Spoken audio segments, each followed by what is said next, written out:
I wonder how Good back they put morning, me. Junior Zod. Sorry to keep you waiting. Not at all. I arrived early. Huh? Paimon thinks you sound kinda tired. Did you not get enough sleep? I'm doing well. There's no need to worry. Shall we go? Let's... Great idea! Let's get going! Traveler? Hey.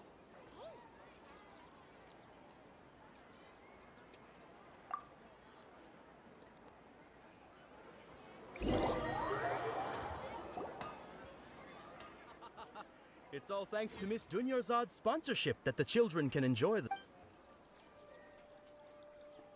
They put me back a little bit. Are you in... Hmm.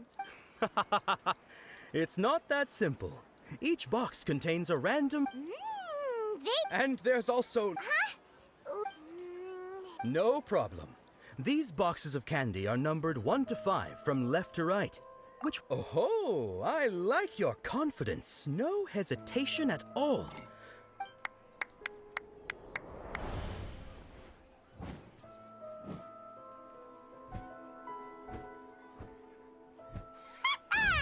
Paimon knew she always had incredible luck. Paimon's not really interested in the other flavors. Wait. How did you know? What? That couldn't have been mind reading? Tell us what's going on! Since when did you get superpowers? Traveler?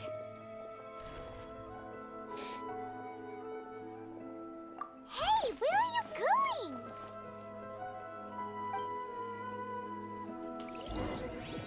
What's going on? Did you see something? Us leaving Dunyarzad without letting her know is kinda rude.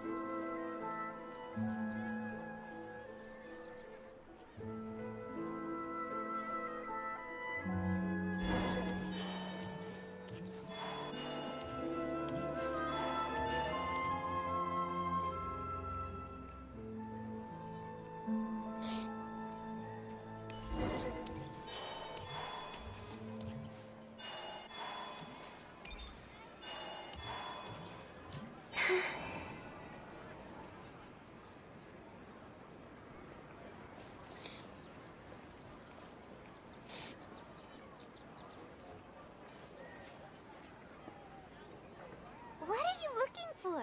Why did we come here?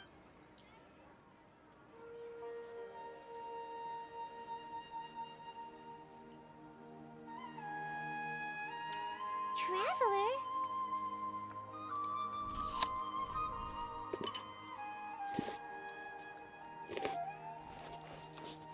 That's...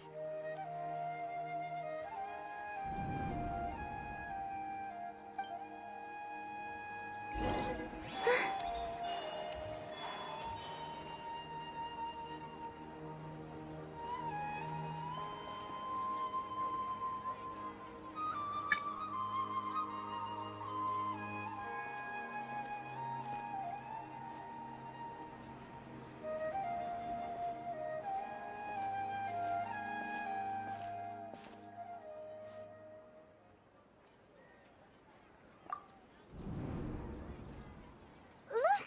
That's... Isn't that Dunyarzad? What's happening here? Why are there 2 Dunyarzads? You already know that this isn't your first Sub-Zero's festival, don't you? I'm sure you already... A knowledge cap? You should use it too, Paimon. You know Paimon? Well, this seems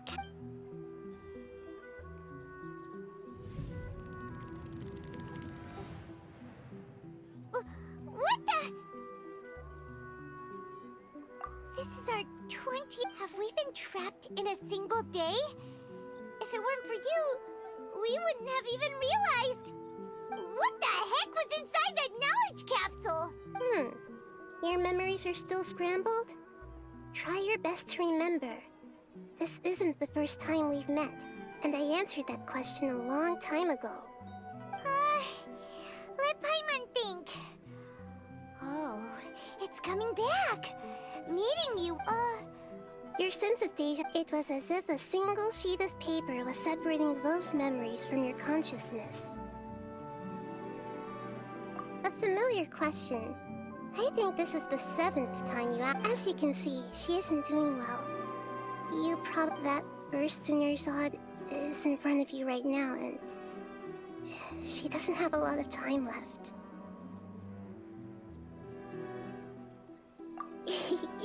Looks like you're almost done sorting out your brain. Oh yeah, I'm Nahida. good.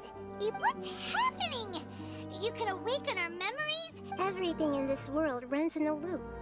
This cycle is ask for the truth. I can only give you surface level help, like bits of information and subtle hints. She looks like she isn't doing well at all. If we can break out of the samsara, but as things are right now, she's just a small bird in the sky that's about to lose its last feather. You sure love to use weird analogies. Analogies are one. Okay, so, with what you know so far, what do you think the truth is?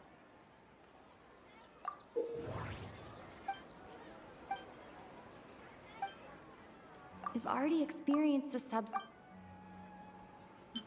Grand Sage said the moon illusion. What's happening right now? My mind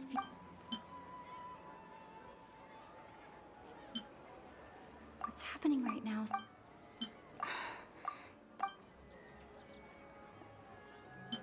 My mind That should... My mind feels exhausted, even though I haven't... Grand Sage said...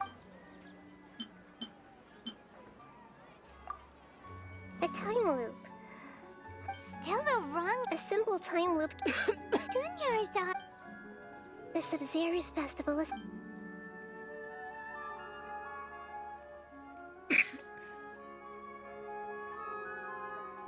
Let's think about our current situation. To save Dunyarzad, we have to escape the samsara of the Sub-Zero's festival. And to do that, we need Nahida reject Paimon's memories.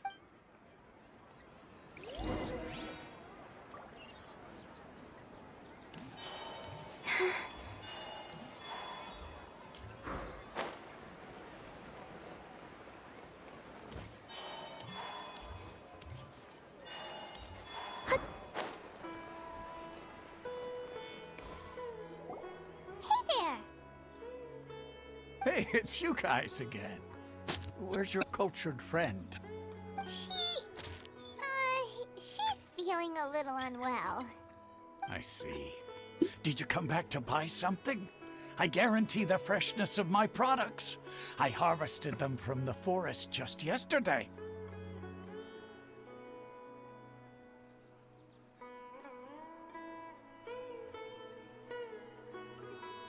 Huh?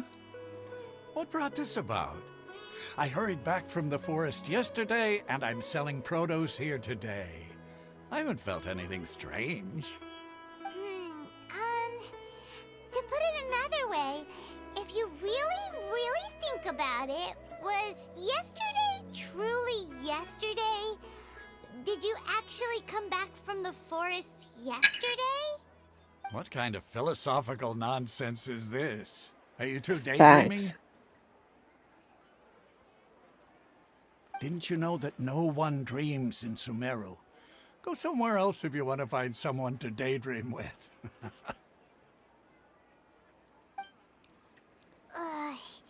He actually has a point. Is this a dream? Is everyone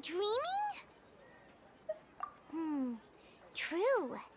It's so weird that people here don't dream. Why is that? Anyway, if this all really were just a dream, we would have woken up a long time ago. Let's keep asking around.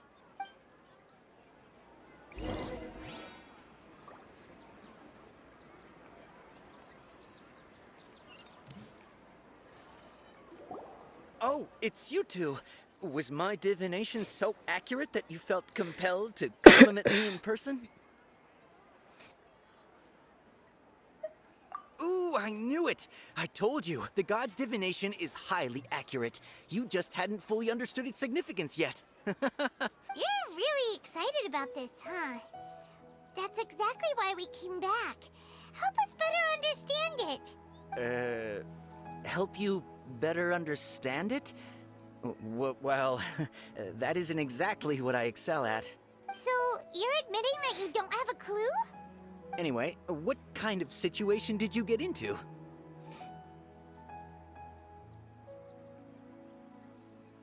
Huh? Hold on a second. I thought you guys just lost your wallet or fell for a scam. What you just said, are you serious? Does that kind of thing actually happen in real life? I knew you weren't going to believe it. Marvelous. Truly marvelous. I believe you. Recall the interpretation of your divination, the moon, illusions, and lies. It really felt like an omen. When you say it like that, the divination does sound like it's related to what's going on. Can you read any more into it? I believe that the Archon's revelations are never more than vague hints. Anything more specific is beyond the reach of mere mortals. The book only says, if you trust your instincts and overcome your fears, the sun will surely rise. So that's how it is. Looks like fortune-telling is just fortune-telling. It's no good for practical problems. We haven't made any progress. Who else can we talk to? Paimon remembers that we tried talking to her a couple of times, but she always thinks we're playing pranks on her. You think she'll brush us off again?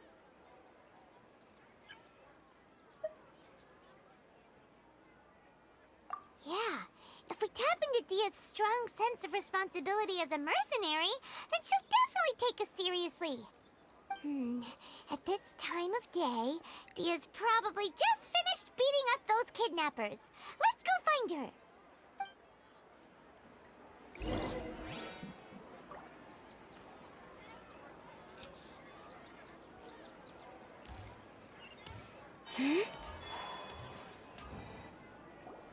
I'm fine, my lady. It's just a scratch. Perfect timing. Both of you are here. Paimon, traveler, you came at just the right time. Listen, there was a dangerous Huh? You saw? Then why didn't you jump in earlier? If someone was protecting Miss Dunyarzad, I could have went all out. Anyway, can you do something for me? You want the traveler to take Dunyarzad somewhere to rest up while you check to see if there's still any kidnappers around. Did Paimon get that right? How did you know what I was going to say? We need to say something convincing.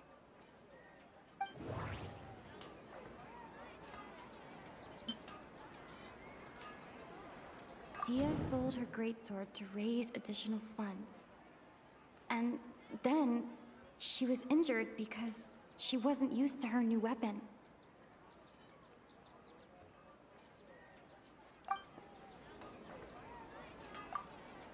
Tell her, traveler!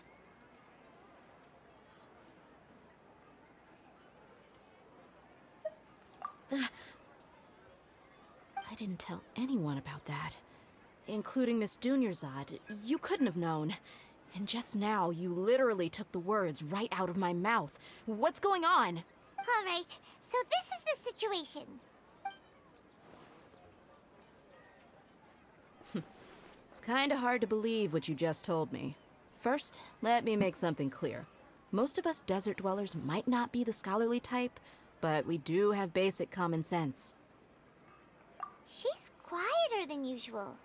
Uninterested in anything and really gloomy.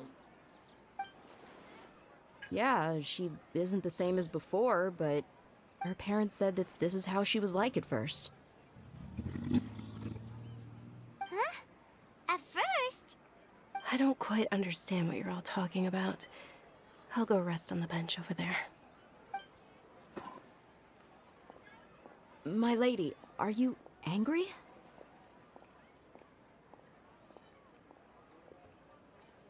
All right, I'll give you the benefit of the doubt since you knew about my greatsword. Let's make this a quick trip. Miss Dunyarzad isn't completely safe here.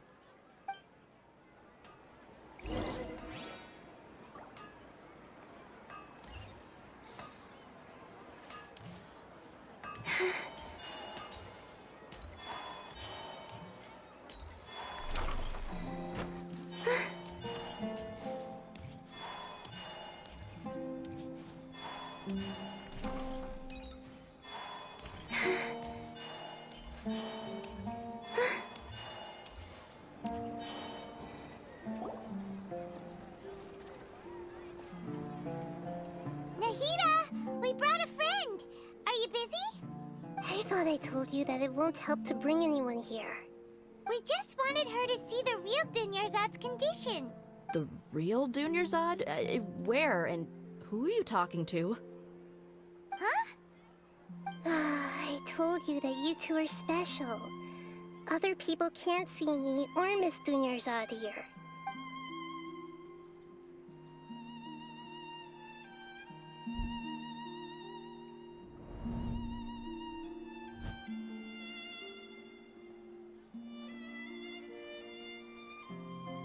Hold on. Over there. Is that? Wow. How perceptive. Does she have invisible antennae? Miss Dunyarzad, she's lying down here, isn't she? How's she doing?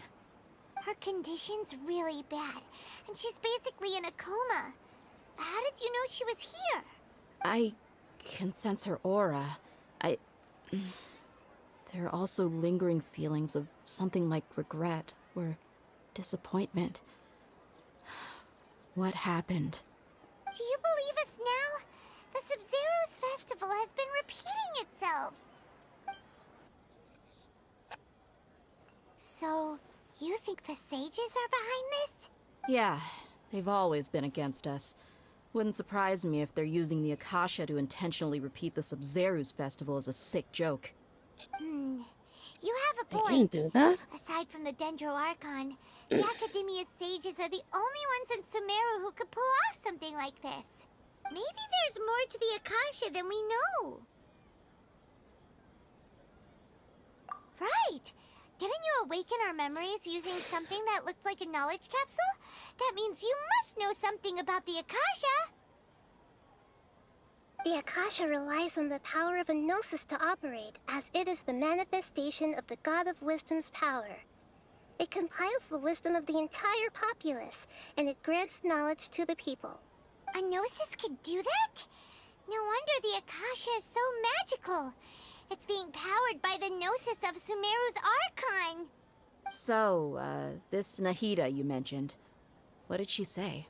She said, and Paimon quotes, "The Akasha relies on the power of a gnosis to operate, as it is the manifestation of the God of Wisdom's power. It compiles the wisdom of the entire populace, and it grants knowledge to the people." Compiles the wisdom of the entire populace and grants knowledge to the people. Wait. I get the grants knowledge part. That's what people have always used the Akasha for. But compiling the entire populace's wisdom? How does that work? Did she mean that the sages enter new knowledge into the Akasha? Oh, yeah. That sounds about right. What do you think?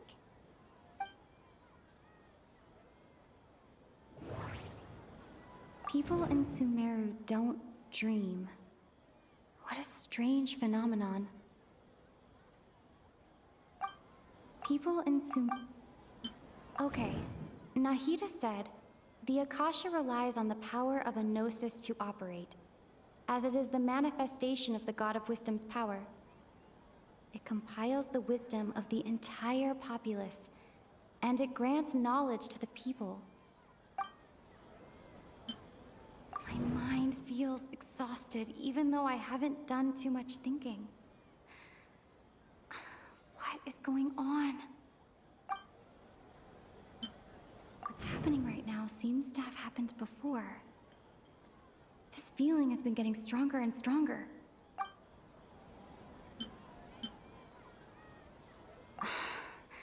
doesn't sound right.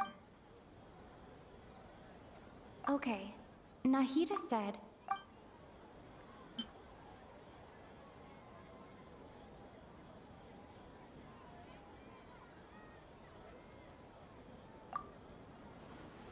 You mean the Akasha is causing our mental fatigue?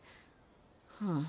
Now that I think about it, my head's been feeling unusually heavy. When the desert dwellers set off on their quest for knowledge, a sage once said, knowledge always comes at a price. Compiling the entire country's knowledge. You think the Akasha pulled a 180 and is extracting information from us? Who knows? The Akasha can put knowledge into our heads, so who's to say that it can't also poke around in there? We don't know any specifics. What's the point of doing something like that? Just think about it. If you could combine the knowledge of every single person in Sumeru, then you can basically turn Sumeru City into a single massive brain. This hive mind could make breakthroughs in problems that even the smartest geniuses can't crack. An excellent deduction. And the analogy comparing Sumeru City to a massive brain? I love it. In that case, we should take off our Akasha terminals right away. Maybe that'll solve this problem. Yeah, I was only wearing this for show in the first place. Didn't expect the sages to cook up such a conspiracy. Mark my words, when this is over, I'm getting evidence and exposing this whole thing to the public. How does everyone feel? Huh? What is it?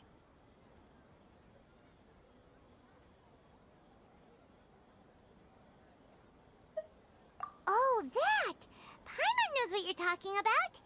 It's a single soft beep that sounds like it's coming from the Akasha terminal.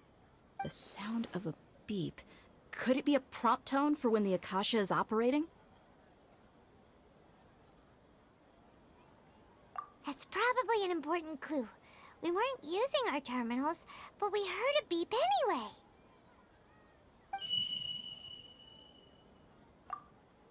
Traveler, did you hear that? I heard it too.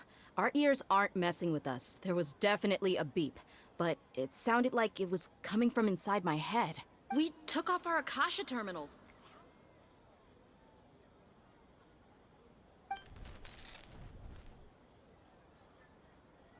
Phase runtime has exceeded its expected length. At this rate, there may be casualties.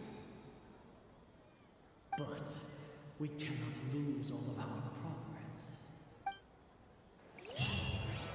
It's like they're experimenting on them or something.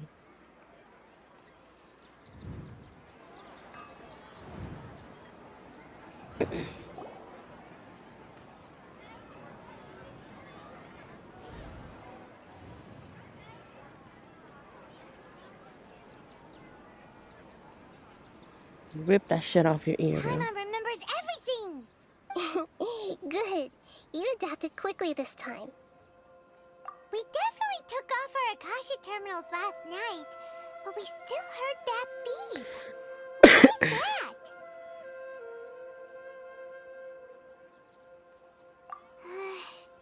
But now we can at least confirm one thing. The Akasha definitely has something to do with whatever's trapping us in this cycle. Oh, Paimon doesn't get it.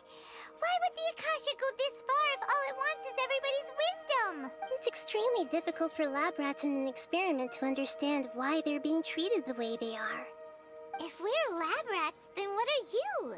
Nahida, you've never told us anything about yourself. I guess I'm the moon. The moon? Wasn't that the result That's of our crazy. divination?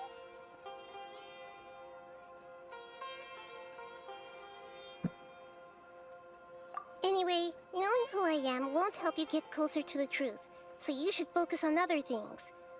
Don't get distracted and miss any clues. Okay then. Dia helped us a lot yesterday, so let's go find her. If Paimon's reading the time correctly, those kidnappers should be showing up soon.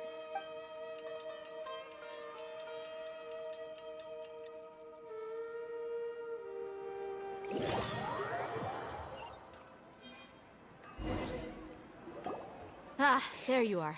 I've already taken care of those kidnappers. My lady, did you get hurt? Dia?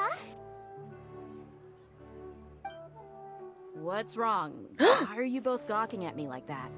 You didn't get hurt this time.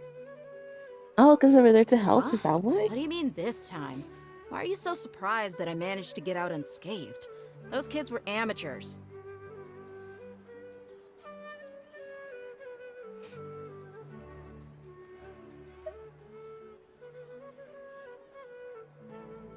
Shh!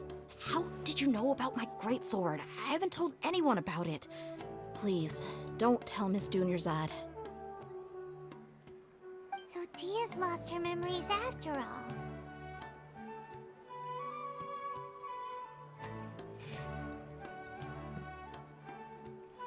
Anything strange? You already know that I got a new greatsword. If I had to say something, it's weird how such a new weapon could feel so familiar. It's as if I've already used it to fight a countless number of battles. You're saying that although you don't remember using it, your body feels like it does? That's right. Both mercenaries and warriors heavily rely on muscle memory. Only knowing the theory of battle won't get you anywhere. Traveler, what do you think?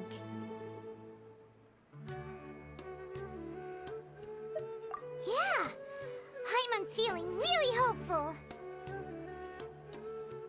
Oh, you're right! Earlier in the Samsara, something like this would have never happened. I have no clue what you two are talking about, but it's still dangerous here, so... So you want us to take Dunyarzad somewhere else to rest while you check if there are still more kidnappers around, right? How did you know what I was gonna say? Can you read minds? Forget it. Go and do your thing.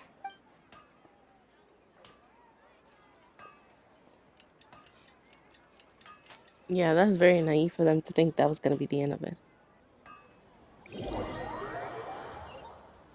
They need to make sure that festival happens, and it's going to be okay. It's finally nighttime. Aside from Dia not getting injured, everything seems to have stayed the same. Listen, Nahida, we found out that Dia got out just fine today, even though she got injured every other time she fought the kidnappers. Do you think the Samsara has been broken? Have we saved Dunyarzad? Really? Good job on all that progress. Get some good sleep tonight. Hey, what kind of an answer is that? Tomorrow will come. Everyone assumes this is common knowledge, but the only way you can know that for sure is if you experience tomorrow. How many todays has it been? Is it possible that today will be followed by yesterday? Does tomorrow truly exist as anything beyond a made-up concept? It's even possible that this entire world is a lie, and the history of the whole world has just been one endless Sub-Zero's festival. Okay, no more. Paimon's brain is already shut down. That's why it makes no sense to waste your energy thinking about things you will learn tomorrow. Get some good rest. You know, use the bathroom and flush your anxiety dookie away. That's crazy! What did you just say? Did Paimon hear you correctly? What a crazy analogy. People always say they feel a sense of relief after they take a duk-duk. That's why I suggested you could try that. Is that so strange? It's so strange and so against common sense that Paimon's at a loss for words. You were sounding kind of smart just a minute ago. Yeah, even though it's happy and lively at the Sub-Zero's festival every day, it feels like it's been a long time since we've really gotten to relax. Let's go back to our room. Continue the harvest. Compared to what we stand to achieve, these sacrifices are trivial.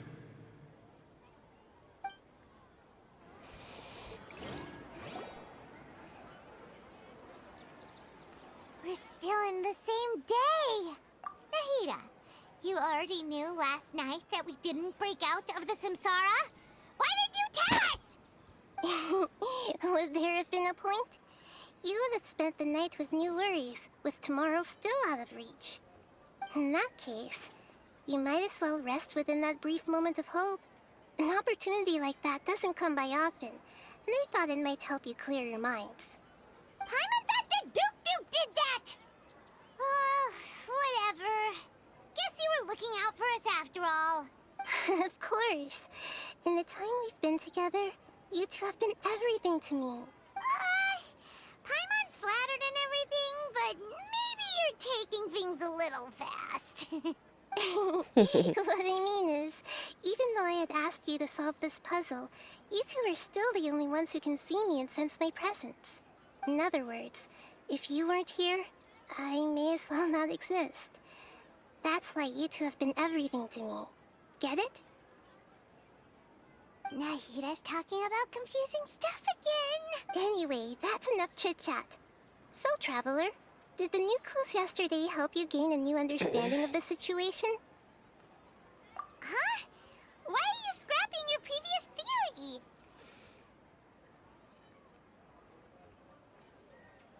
Oh yeah, you're right! Gosh, Well, it's how not did the we same not day notice that? repeating. In People a think the simple same time day's loop, repeating. people's physical conditions should also reset. So, what's your new hypothesis? It is yesterday.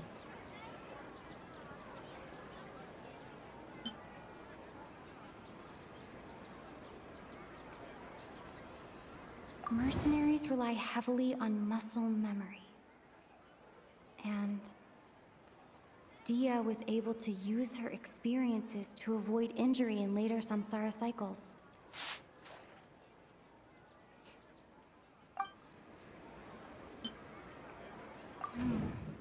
The beep is a prompt tone for Akasha operations. We still hear it every night, even though we removed our Akasha terminals. Okay, Nahida said, the Akasha relies on the power of a gnosis to operate. We've already experienced the Sub-Zeru's festival many times, and the day of the festival seems to be in a perpetual samsara.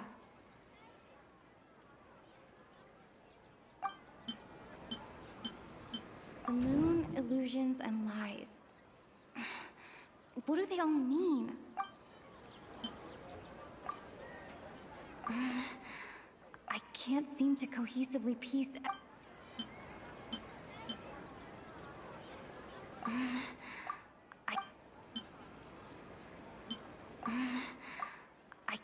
Really?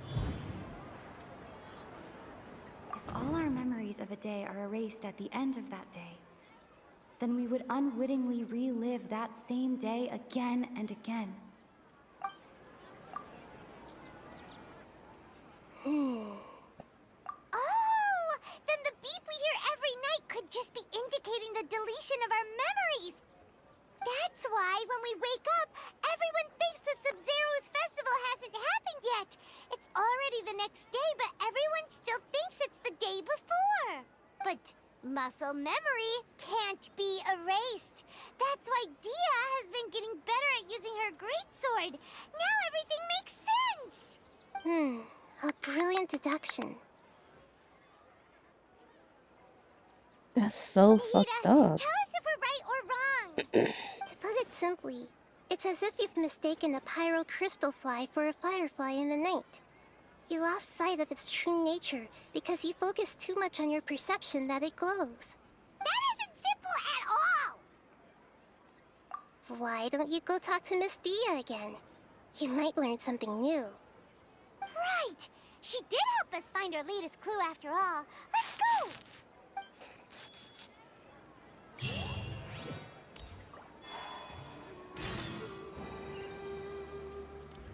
Every time we think, I'm gonna say we, because I also thought the same thing. She's like, nope, wrong answer.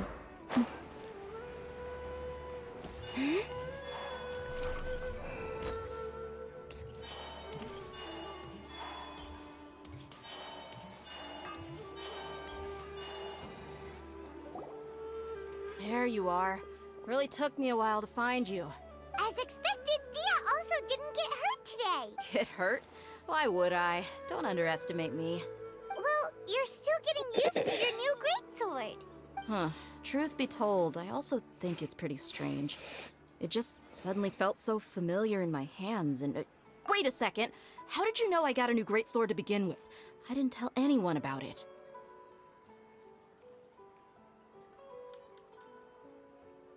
Once.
Traveler, could you explain the situation to her today?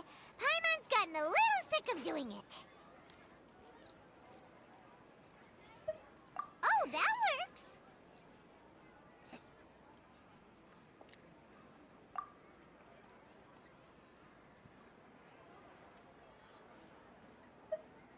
What happened to you guys while I was gone? Did you get brainwashed by some cult? Don't think too hard about it. Just take what we're saying at face value. Alright then, let me get this straight. You're telling me that my body's already gotten used to this greatsword, but my brain just doesn't remember it? Yes, I love that emoji. every day. Then I have to disagree. That's impossible. Oh? Why do you think that? If we've actually been reliving the Sub-Zeru's festival day after day, then what happened to the things we used, the money we spent, the food we ate? Common sense says my wallet should have emptied itself a long time ago. There's no way I wouldn't have noticed that.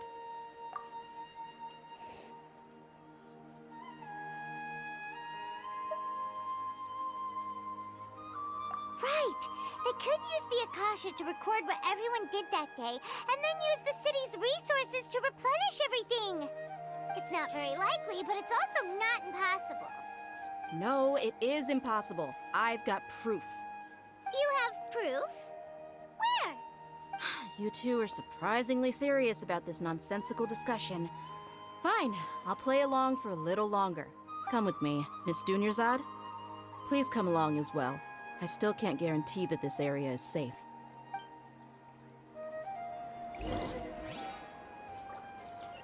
can't believe it's Dia who wants to show us something this time. 2 days ago, we were the ones taking her to see Dunyarzad.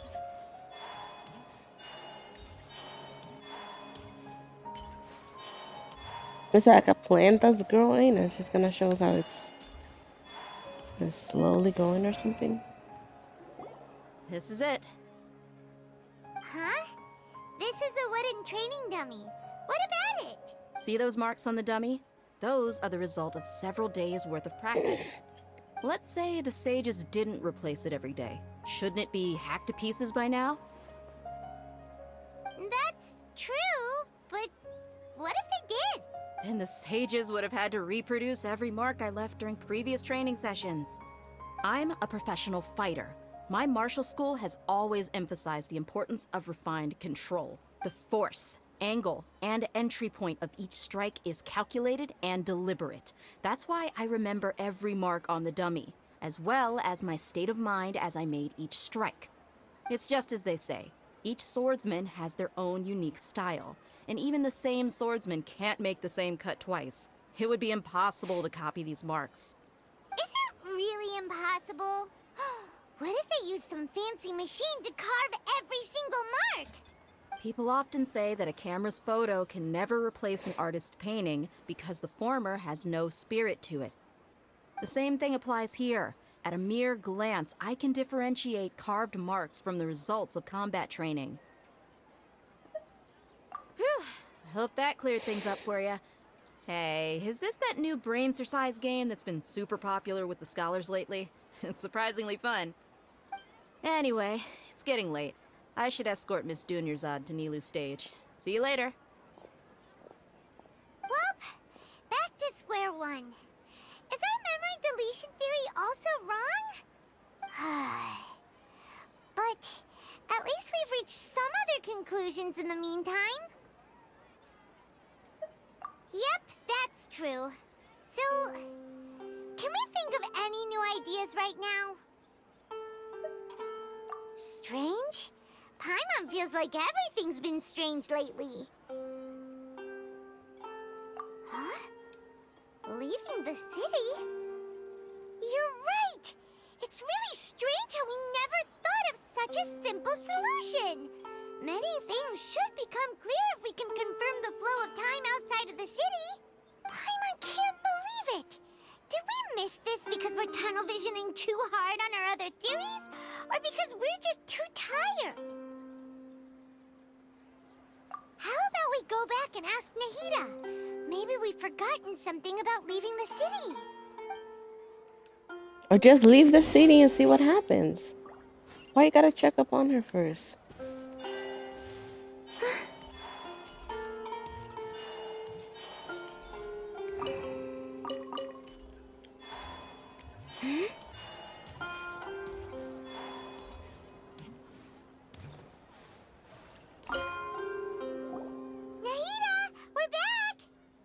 Early today. Did you find something new?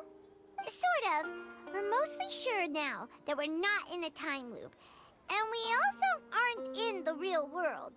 But at the same time, we have a new question. Leaving the city.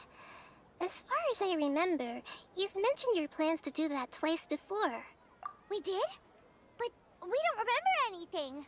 What happened after we talked about those plans? What did we say when we got back? Let me think. I don't think you ever actually told me what the outcome was. Oh, it's probably more accurate to say that both times you never came back the whole night. But you two sometimes stay out the entire night anyway, so at the time, I didn't think too much about it. It is true that sometimes we lose track of time during our investigations. Before we know it, it'll already be the next day.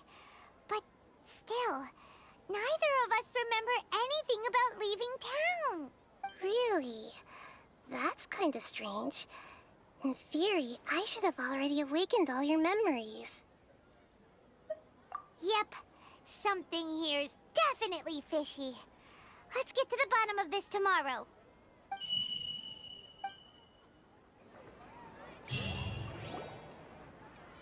Our memories are back! That's it, just a beep. About that.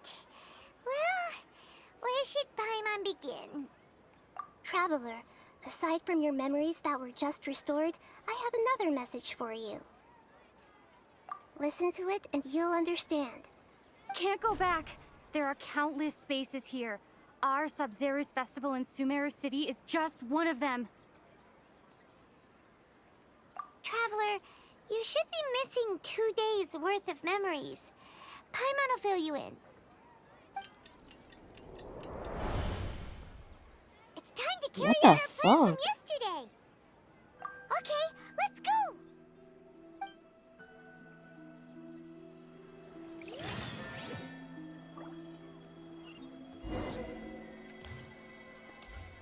I don't like this. This is freaky.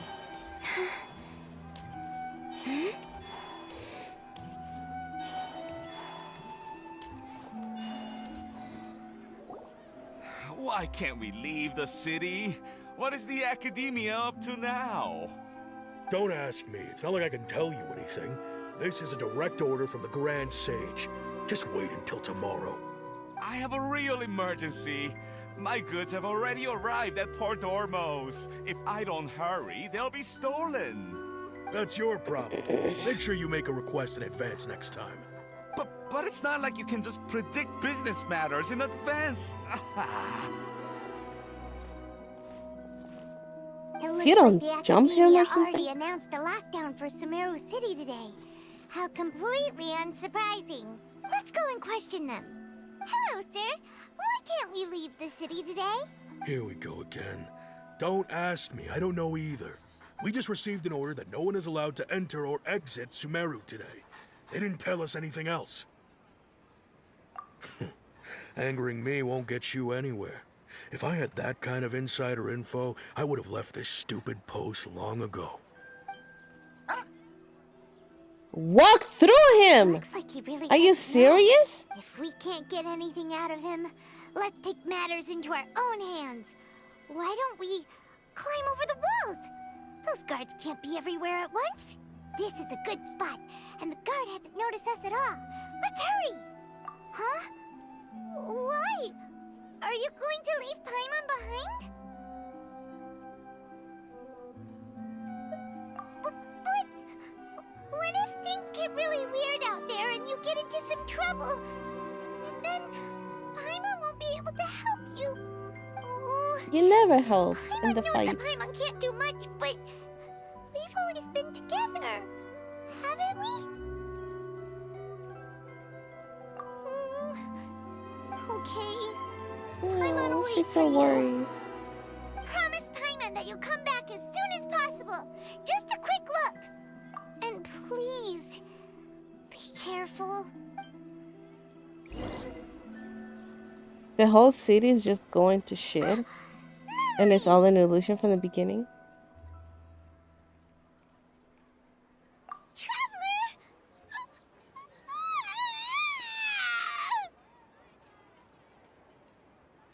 Paimon thought Paimon would never see you again. You just disappeared.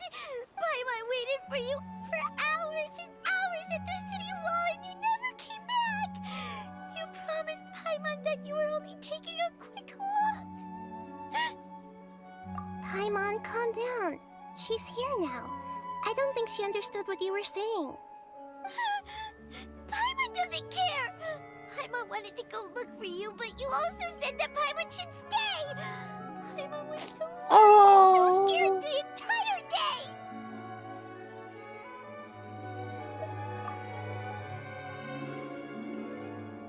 That's sad. Okay. Paimon will forgive you. The most important thing is that you didn't actually disappear. Oh, Paimon was so scared that you had gone into another world. Okay, Paimon, can you tell us your perspective of what really happened yesterday? I see. Using two people's different perspectives. After that, you left the city. Paimon kept her eyes on you the whole time, but then you disappeared in an instant. No way! Paimon was watching you with the fullest attention. What's your perspective, Traveler? You sure you don't have any memory of this? I guess that explains everything. You also lost your memories the last 2 times you tried to leave the city. Those days' memories can't be awoken. So, if we leave the city, our memories will be completely erased?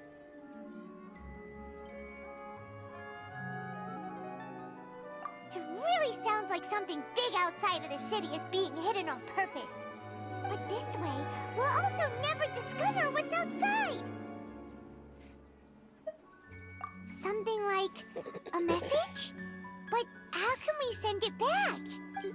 Don't look at me like that. I'm not used to being stared at. Well... Okay. You want something that can pass on messages, right? Give me some time and take care of doing your bit for me. Yep, now we're talking.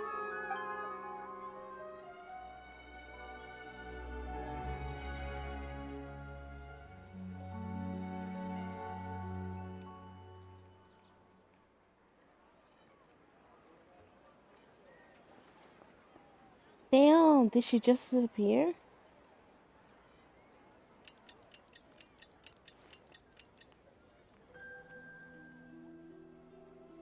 I'm done. Here you go. What? Isn't this just an Akasha terminal? You made some little changes. Akasha terminals are already capable of sending messages. I just tweaked it so that it can connect to any node. To make something like this? Nahida, you really know the Akasha like the back of your hand.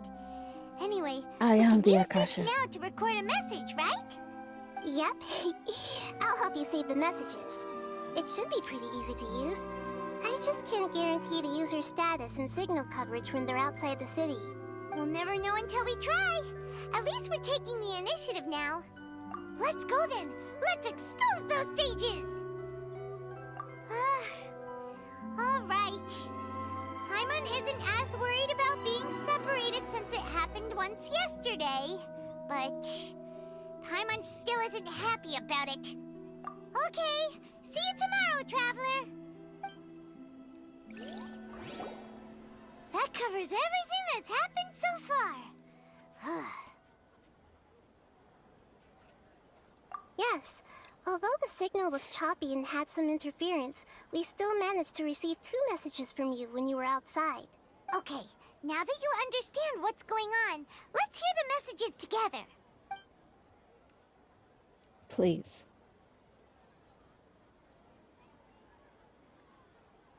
Can't go back. There are countless spaces here. Our Sub-Zero's festival in Sumeru City is just one of them. I've entered another space.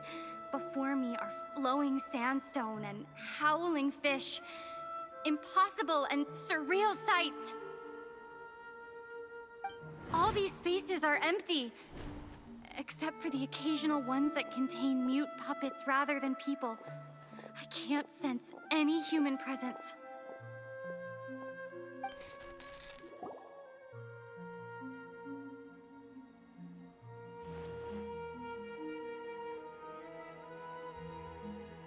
That's one heck of an info dump. It sounds like you left the Sumeru City space when you set foot outside of the walls. But everything looked completely normal when Paimon was looking out from the inside. That's unbelievable. And if we take your word for it, the other spaces all had very weird contents. There's another part here. I only received it last night. These spaces have been disappearing, one after the other, absorbed by something like a sun in the sky. And now, even the final space has also disappeared. Behind me, a lot of spaces just appeared again from thin air. I get it now. Those spaces are actually...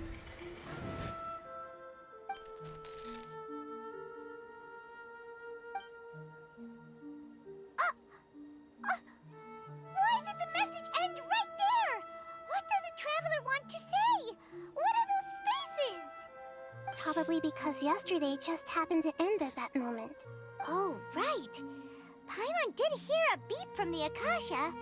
Did it come from here or from the message? The message. It should have come from the Traveler's Akasha terminal. After the beep, Traveler said even the final spaces also disappeared. Traveler, what do you think that final space could have been? All the bizarre spaces I saw outside the city had one thing in common. A lack of human presence.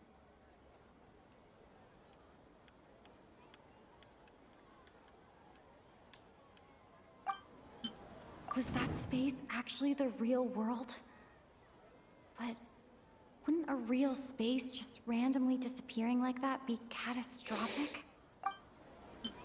My impression is that each day in this samsara only ends at the sound of that beep from the Akasha.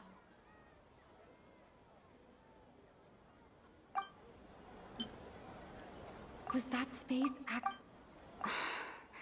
That doesn't sound right. I need to carefully...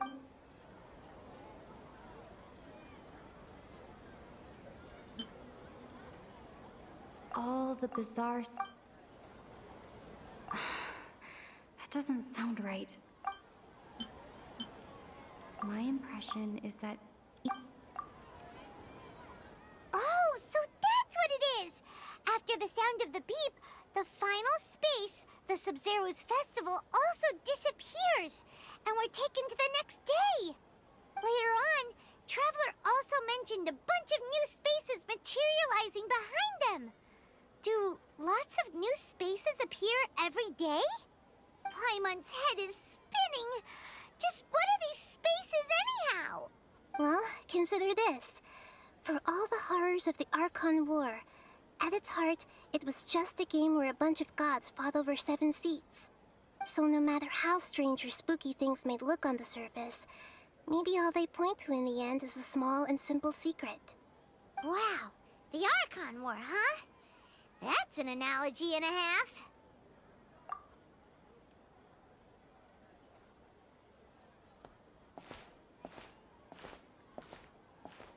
Hey, where are you going?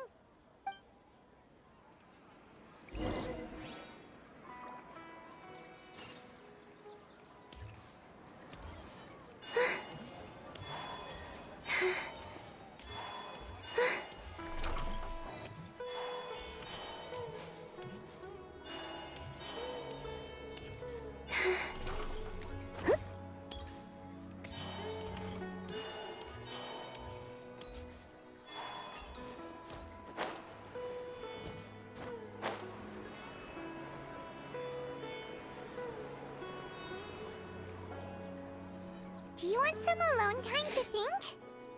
Alright then, Paimon won't disturb you.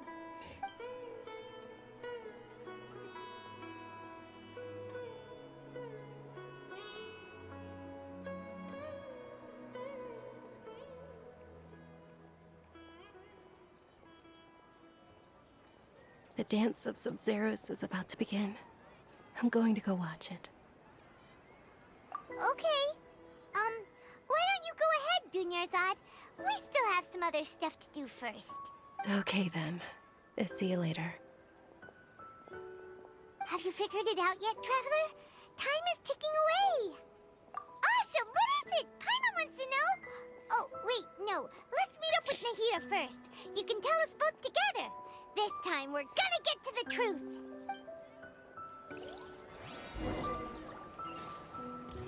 Why would they make me walk away and then walk back?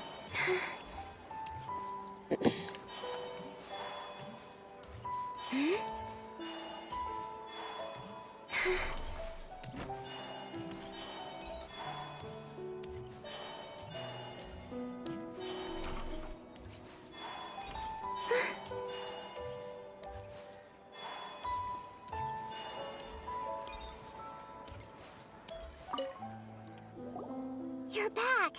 I've been waiting forever for you two. Judging by the looks on your faces, are you ready to take your Sub-Zero's exam and graduate from the festival? Okay, first off, have you discovered the hidden truth?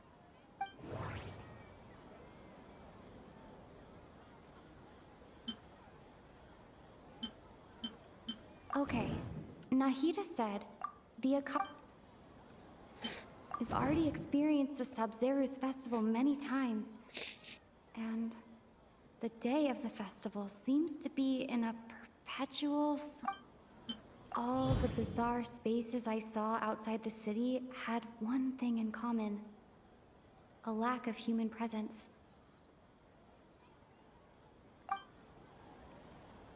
Those spaces remind me of dreams, like the one I had in the Avidia Forest, except these have no sign of human presence.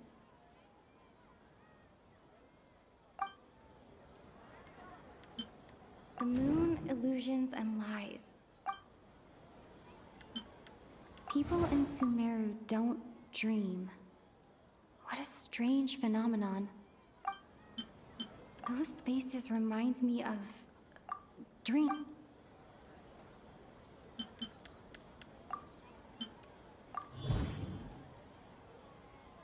We are all in a dream. It isn't that the people of Sumeru don't dream. Rather, the Akasha is taking their dreams from them. People in Sumeru think they don't dream, but the truth is the Akasha steals their dreams without them knowing it. And those spaces with no human presence are stolen dreams without their host. That would explain why they sounded so weird when she was trying to describe them. Huh. So people in Sumeru do dream after all. In fact, we're all in one big dream together right now. Correct answer. Now, how did you conclude that the Akasha is capable of this? The Akasha relies on the power of a gnosis to operate.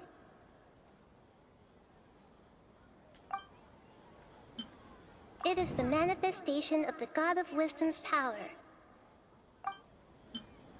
It compiles the wisdom of the entire populace. And it grants knowledge to the people. That doesn't sound right.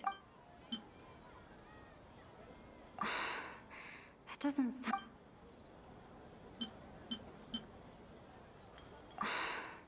That doesn't sound... Oh, okay. Those dream-controlling creatures in the forest also get their power from the Dendro Archon, right?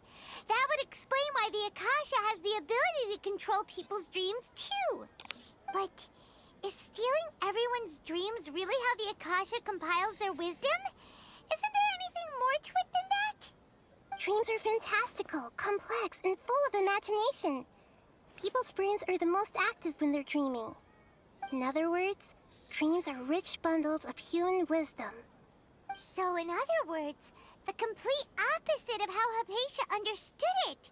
Paimon remembers her saying that the sages think dreams are foolish delusions, and the fact that no one dreams is a blessing from Greater Lord Rukkhadevata. So it was all a dirty trick? The real story is that the sages from the Academia are using the Akasha to steal people's dreams for their own use, huh? I'm doing good. Thank you for this, for the follow. How are you doing? Oh? By the sounds of it, you understand the current situation pretty well. So then, what about the samsara?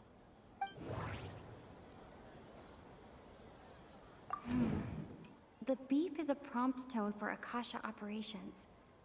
We still hear it every night, even though we removed our Akasha terminals. Those spaces kept disappearing before my eyes. But as soon as that beep sounded, many more spaces materialized. Those dreamscapes kept vanishing. But as soon as that beep sounded, more new spaces appeared. Grand Sage said, go celebrate the birth of that god to your heart's content. Did he mean something more? My mind feels exhausted, even though I haven't done too much thinking. What is going on? We've already experienced the Sub-Zeru's festival many times. And the day of the I can't...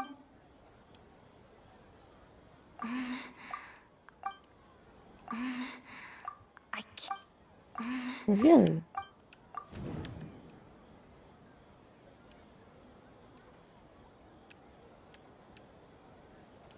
Correct. The Akasha is keeping each person's brain in a constant dream state, but also separating their consciousness from their own dream. Their disembodied consciousness is placed inside the collective dream of the Sub-Zeru's festival along with everyone else's, while their now vacant dreams are harvested by the Akasha. No one is any the wiser as another day passes in the dream, and so begins another samsara cycle.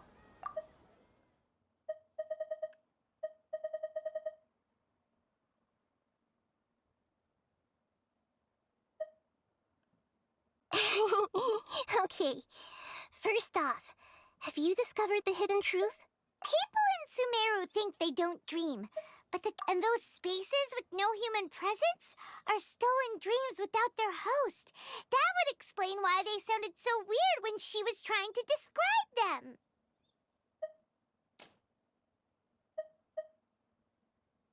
Oh, okay. Those dream-controlling creatures in the forest also get their power from the Dendro Archon, right?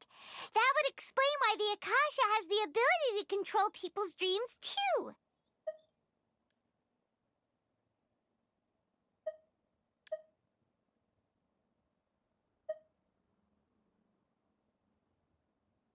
So, in other words, the complete opposite of how Hypatia understood it. Who was that?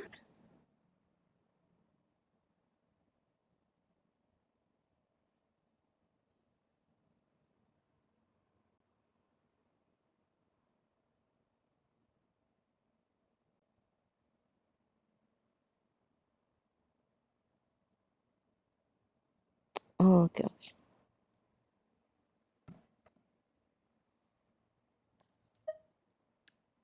Paimon remembers her saying that the sages think dreams are foolish delusions, and the fact that no one dreams is a blessing from Greater Lord Rukkhadevata. So it was all a dirty trick? The real story is that the sages from the Academia are using the Akasha to steal people's dreams for their own use, huh?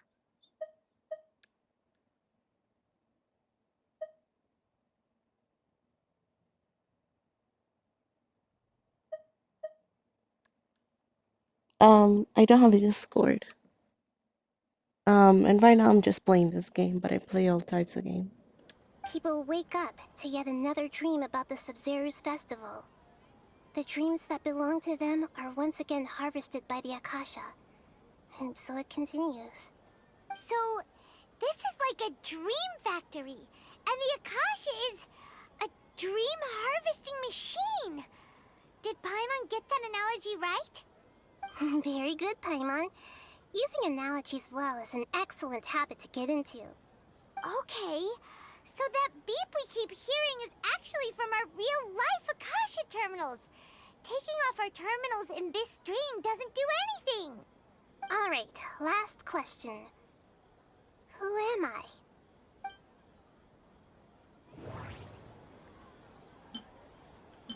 They say that alchemical divination is the Dendro Archon's divine revelation.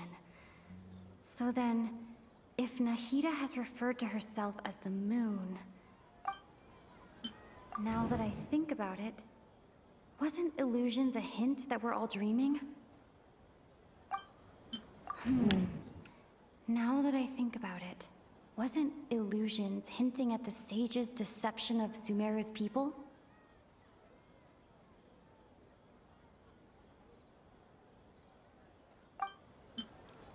They say that alchemical... So you noticed. I thought that one would be the hardest question. That's why I put it last. That wasn't hard at all. Even Paimon guessed that. Everything about you is different. We just didn't want to expose you is all. Now that you mention it, Nahida, you've been hinting to us since the very beginning. It's funny. Thinking back to when we were asking all over the place for info about Lesser Lord Kusanali, Paimon didn't expect to meet you like this. Yes, those can wait until we're back in real life. On the other hand, I'd be happy to answer any more questions you have about here and now.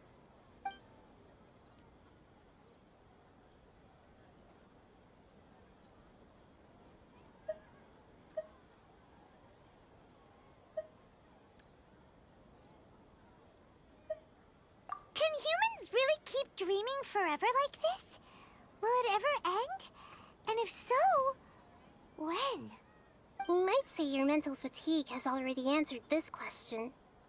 Eventually, there's only so much that people can tolerate. Especially those whose health is compromised to begin with, like Dunyarzad. This relentless exploitation takes an even harder toll on them. People's lives are at stake here, and nobody knows a thing! We've got to put a stop to this. You asked me this question before.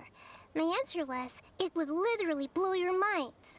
Now that you know this is all a dream, this answer should hopefully make more sense. Have you heard the saying, don't wake a sleepwalker? Likewise, if someone suddenly had told you all this instead of you learning it on your own, your notion of reality and dream would be thrown into irreversible confusion. I couldn't expose you to that kind of risk. That's why I could only give you very subtle hints and some suggestions. Long story short, I'm really sorry I had to keep you guessing. You asked me this question before.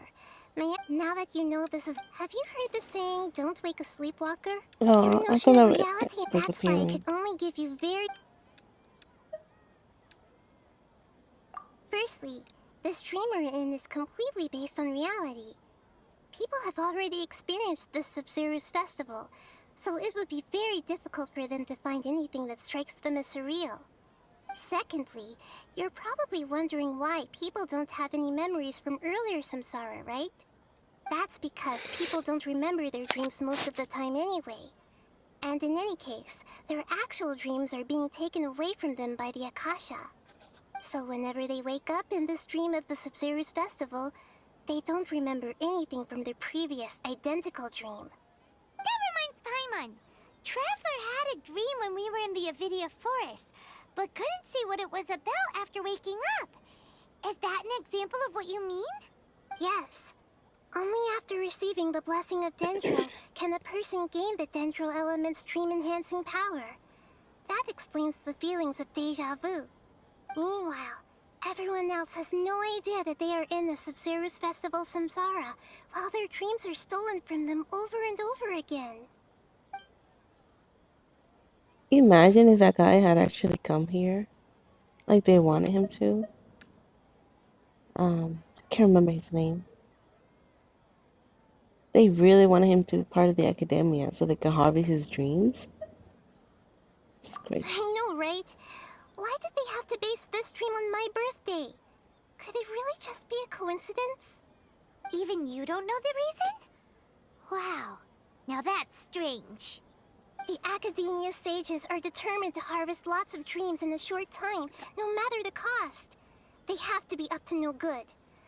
Unfortunately, I don't know anything about it. Traveler, do you have any information? Defatui, like always.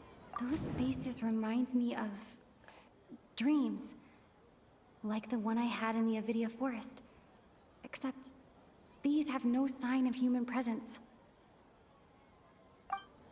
Okay, Nahida said, the Akasha relies on the power... Grand Sage said, go celebrate the birth of that god to your heart's content. That doesn't sound right. Celebrate the birth of that god? Could it mean...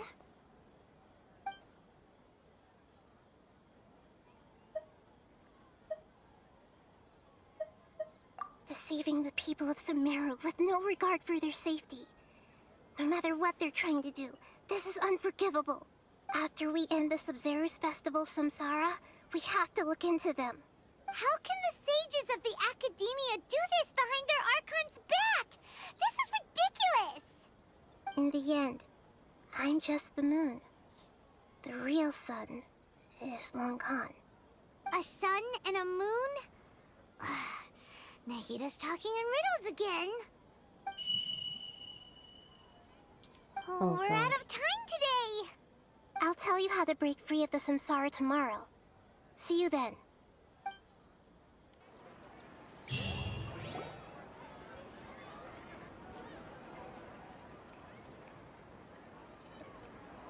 Good morning, Nahida. Wait. Now that Paimon remembers everything, should we instead say good morning, Lesser Lord Kusanali? What's wrong, Nahida? Ah, they got her You too. don't look too good. I'm afraid that what you're thinking right now is correct.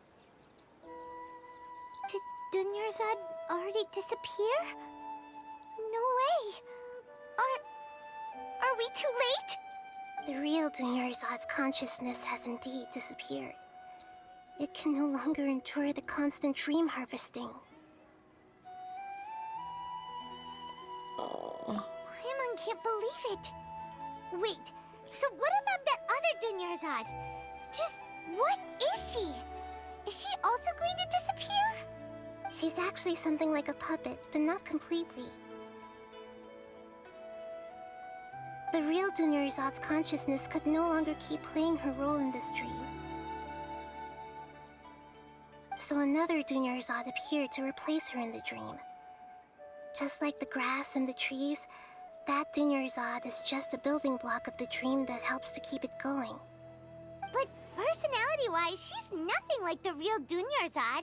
Puppets are stiff and can't copy a living person's vitality. After all, they're just there as filler. You know, speaking of which, the old Dunyarzad might not have been too different from a puppet. Dunyarzad truly believed that she met you within her consciousness, and it was you who inspired her. So you do remember her after all. Yes. Back then, her family was overly protective of her. No one cared about her personality or thoughts. It was as if she only lived to stall her Elazar. I just gave her a little wisdom so she could look at life in a new way. So that she could be her own person. But even so, she's still... far from it. I'm still a long way off from being a real Archon. I couldn't even save her. If I were a competent Archon, I wouldn't have let my most faithful follower die at the Sabzeruz festival with so many regrets. Please don't beat yourself up over it, Nahida. It's the sage's fault, and theirs alone. I'm not beating myself up. All I did was to rationally observe the distance between myself and a real Archon. Don't be like that, Nahida. Even real Archons are still allowed to be sad.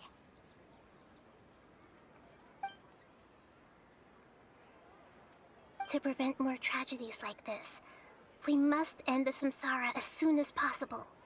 Great, but how do we do that? Although the Sabzeruz festival dream is under the Akasha's control, only humans can dream. Even the Akasha is unable to create them.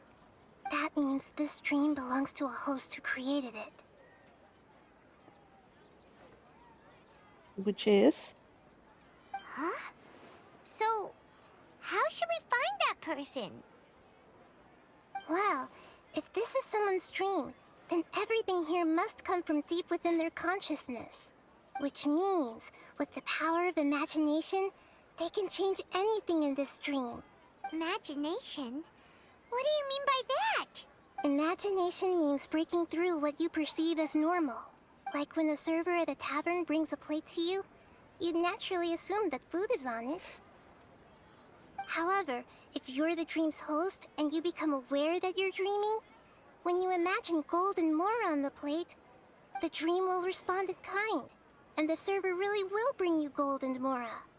But right now, our host is unaware that this is a dream. No matter how many times they're served, it will always be food. Find some way to make that person realize that they're dreaming. Usually, once that happens, the person will wake up and the dream samsara will be broken. How are we going to find them, though?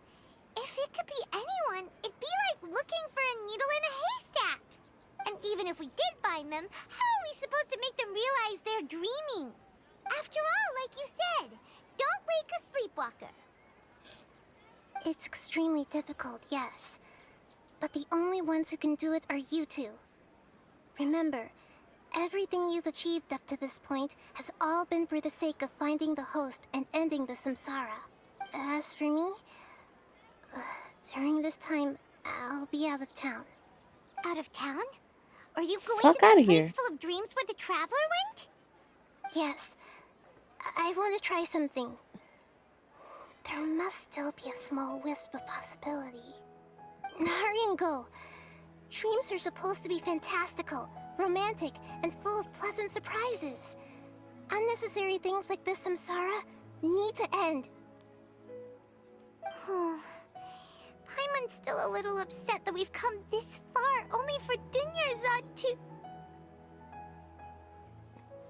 She was such a good person, with such a simple wish. But fate was against her. Yeah, saving Dunyarzad is what kept us going this whole time. But we mustn't lose hope, Maybe she's Traveler. able to bring her back. Dunyarzad would definitely want to see us save everyone else. So let's break the Samsara for her sake. Paimon's wondering, do you think the sages would get one of their own to be the host of this stream? Feels like it would be easier to control it that way, no? Why unlikely though? Oh. Huh. That's true. Plus, the sages probably weren't counting on there being other factors beyond their control, like Nahida and us. So, who do you think the host of the dream is?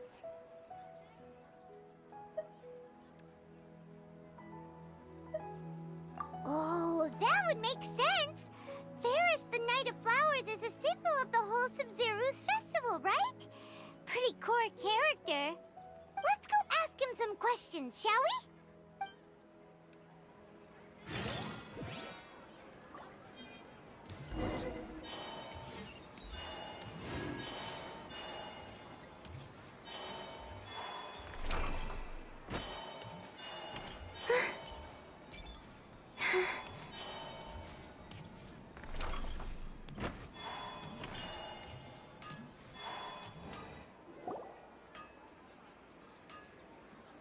You're back. You left in a hurry last time. Is everything okay? Everything's fine. Just, it's a little hard to explain. Would you mind taking part in a little experiment with us? An experiment? That came out of nowhere. I'm listening, though. What do you need me to do? Could you make a wish? You want me to make a wish? Is that a new Sub-Zero's festival tradition or something? Less questions, more wishing! Okay. Okay. My wish. Okay. I'm a little nervous saying this out loud, but I want Miss I knew Dunyarzad they to had be a little happy. thing.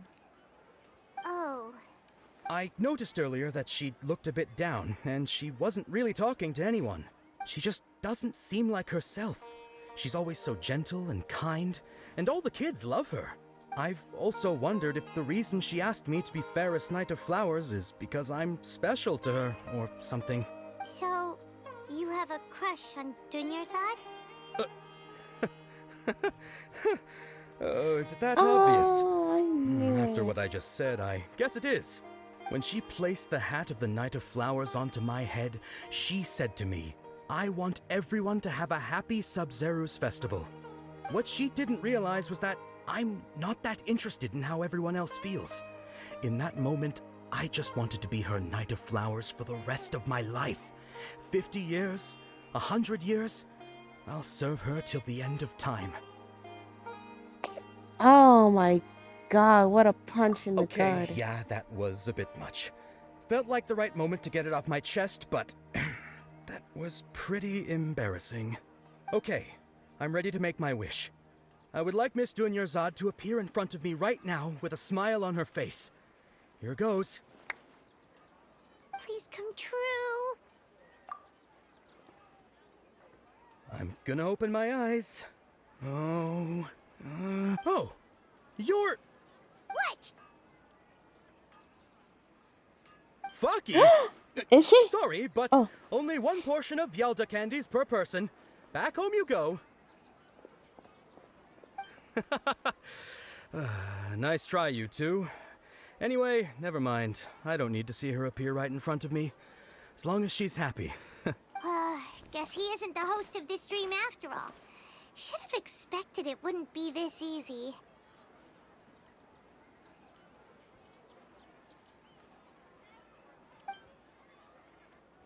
It seems like everyone who knows Dunyarzad loves her, but none of them has any idea that she... My lady, step back. That sounds like Dia! Oh, right. This is when Dunyarzad bumps into the kidnappers. Huh? But Dia can handle them. Hey, Traveler! Go off. We need to let some steam off. For sure.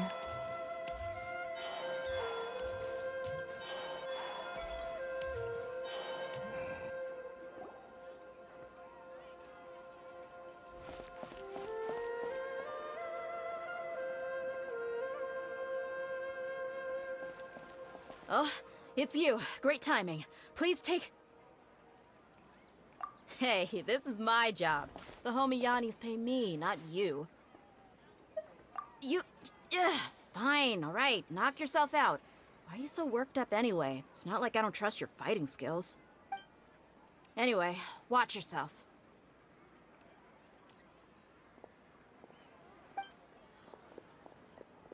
Maybe it's one So of them you in got magic. yourself some backup. Suit yourself. You're going down. That's close enough.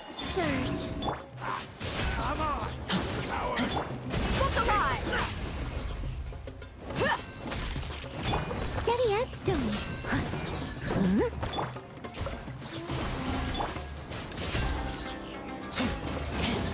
Needle tricks up your sleeve.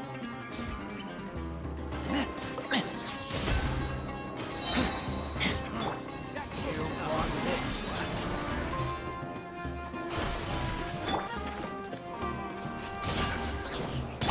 Buckle up!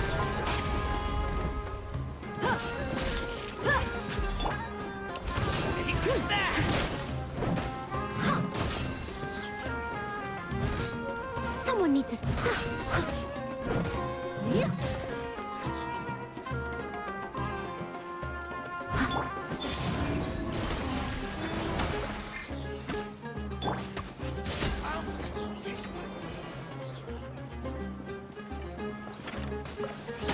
I'll be back. Traveler, were you just taking your anger out on those guys? You and Nahida both. Dunyarzad wouldn't want to see you two like this. Oh, and speaking of her, Paimon just remembered something. Remember how during the first Sub-Zero's festival, before the Samsara started, we came here with Dunyarzad because she wanted to pick something up? She said it was because she had forgotten something. Okay, so Paimon's memory is working so far. Anyway, Paimon also remembers that she is staying somewhere around here. She pointed it out to us the night before the Sub-Zero's festival. Yeah, even if it's only a tiny clue, it'll probably still help us more than this needle in a haystack search.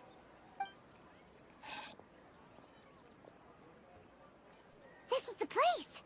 It's rude to enter other people's spaces without permission, but desperate times call for desperate measures. Hey, the windows are unlocked. Okay, Paimon's gonna take a peek inside. I'm like, are they gonna break the window or are they gonna just bust the door open? This was only a temporary residence, so there was pretty much nothing inside except this book on the table. Should we open it?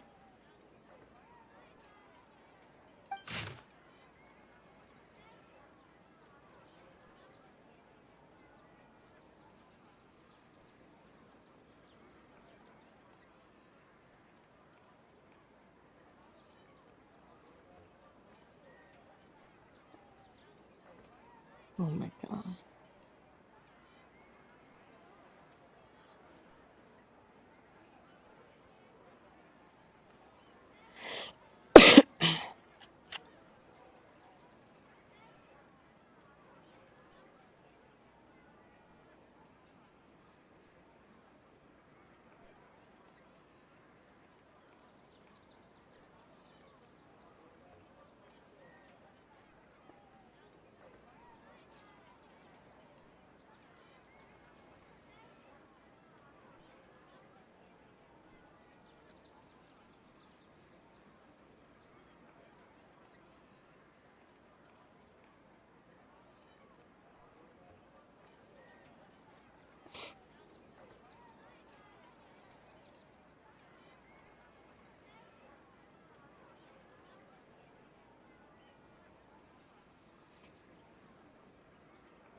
Wow.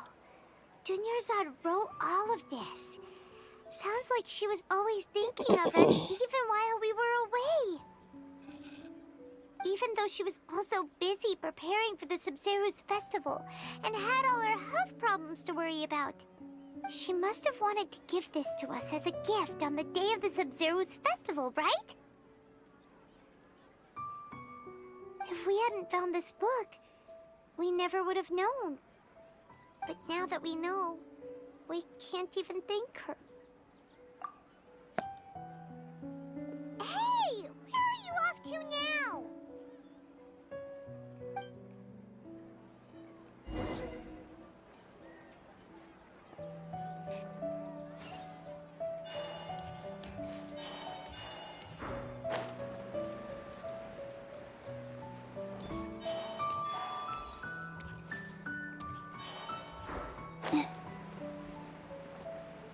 Can you imagine she's lying about her being dead just to make us like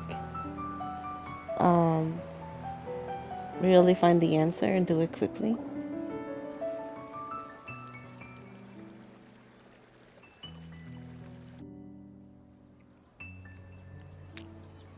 It's Dunyarzad's puppet.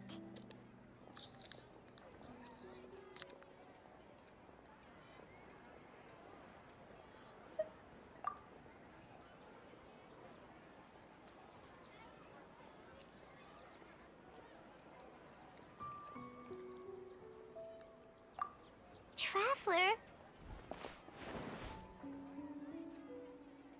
You must be exhausted. Come to think of it, we've been stuck in this place for a really long time. Heck, even the last time we were chatting happily with Dunyarzad feels like an eternity ago.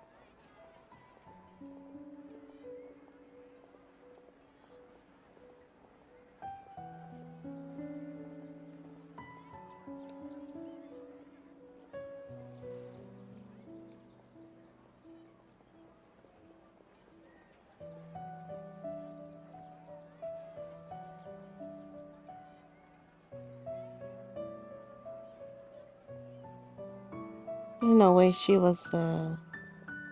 Oh, maybe she is the host. Still remembers when we were sitting here, and the way her eyes sparkled when she talked about Nilu's Dance of Sub-Zeros. There will always be frustrations in life, but I know that the point of living is not to leave behind any regrets.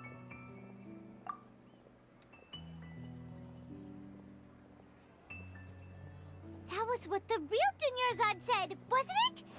Does that mean... Yes, Traveler. What is it? Oh, so she's still just a puppet. But just now, how come... What? Where are we going this time?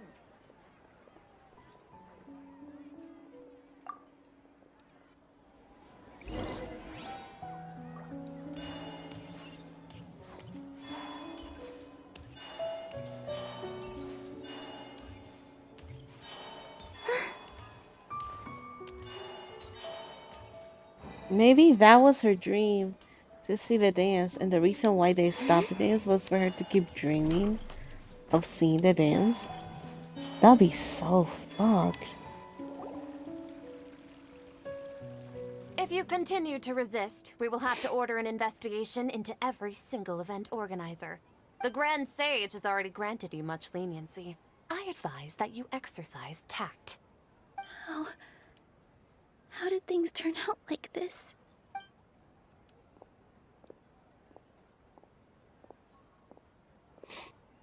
Sucker punch them! Traveler? You don't have to get involved.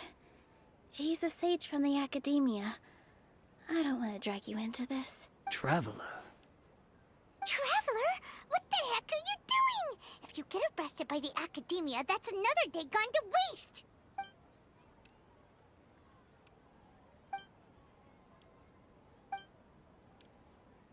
Wait, they're not reacting. Have they been scared stiff?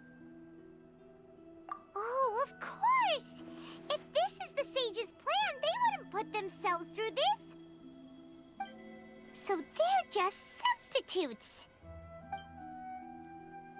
What is this? What happened to the Grand Sage and his entourage?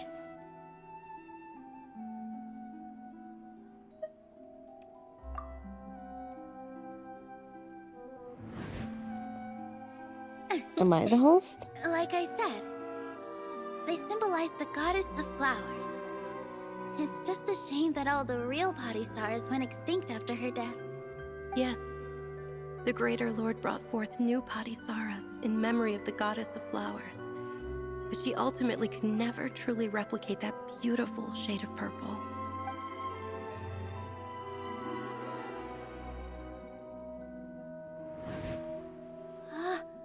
That beautiful shade of purple. Aren't these flowers real Padisaras? Just like the ones from the legend? I didn't even notice. Dunyarzad, did you find these? But didn't you just say all the real flowers went extinct after the goddess of flowers passed away? So, Al? Yeah. What's going on here? She is the host. You guys are acting weird. But okay, I'll try. And she is supposed to be the goddess in the play or something, right? Hey! They disappeared! So Nilu's the host. What a surprise! Purple Padisaras don't exist in the real world anymore.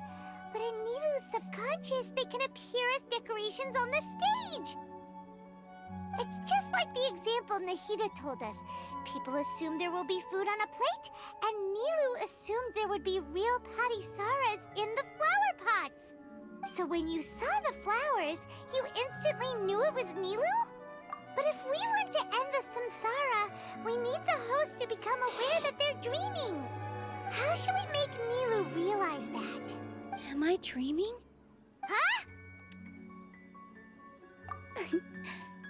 So I'm right. Is this Lesser Lord Kusanali responding to our celebration of the Sabzeruz festival? Wrong guess, but you aren't completely wrong either.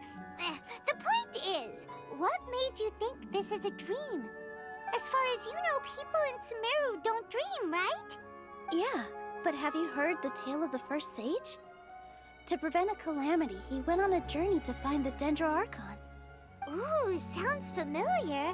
Dunyarzad told us a story like that when we first arrived in Sumeru City.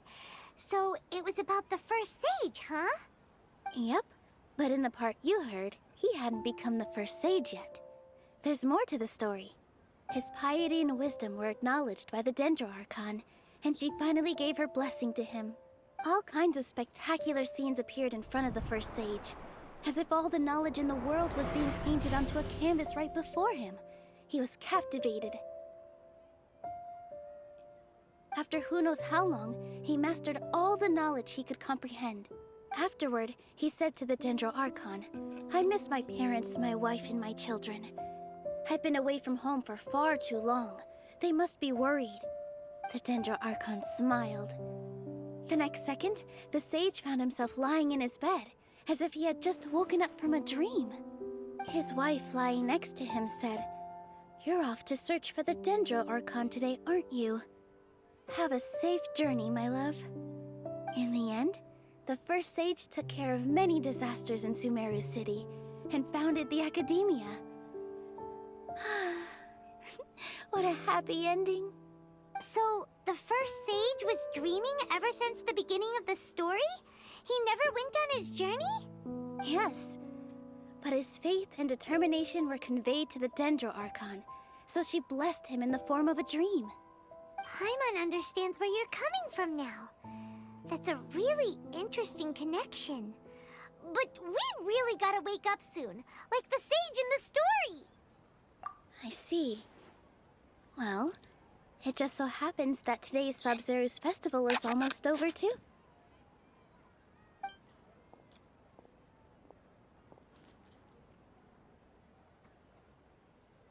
Since we're in a dream, let's make this final dance of Sabzeruz as beautiful as we can.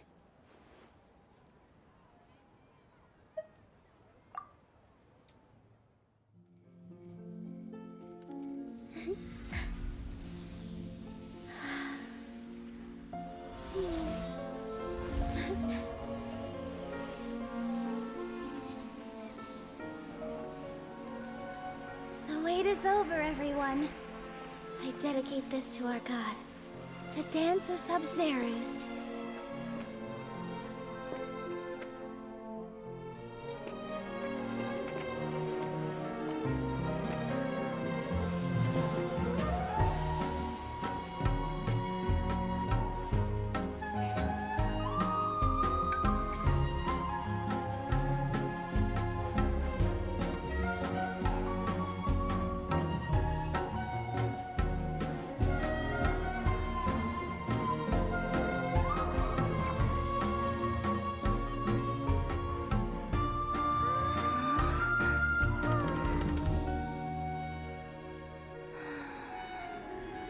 I'd be lying if I said I had no regrets.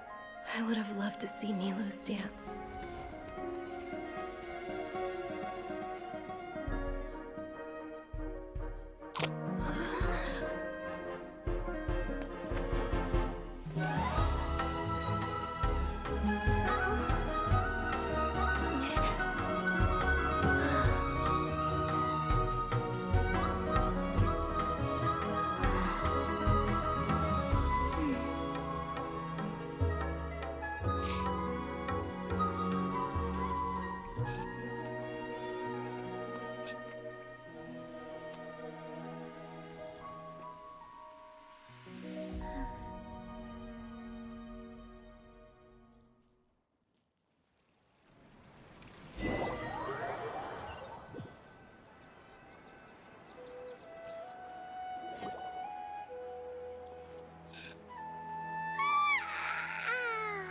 Oh, good morning, traveler.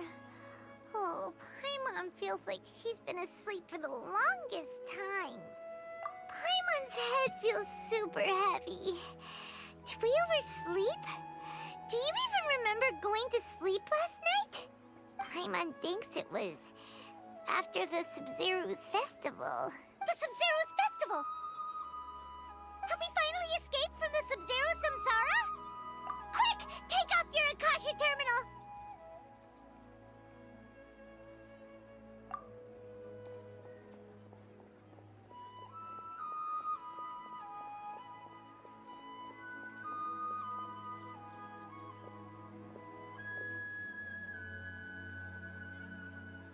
She's not in her room. What happened? Huh? What usual spot?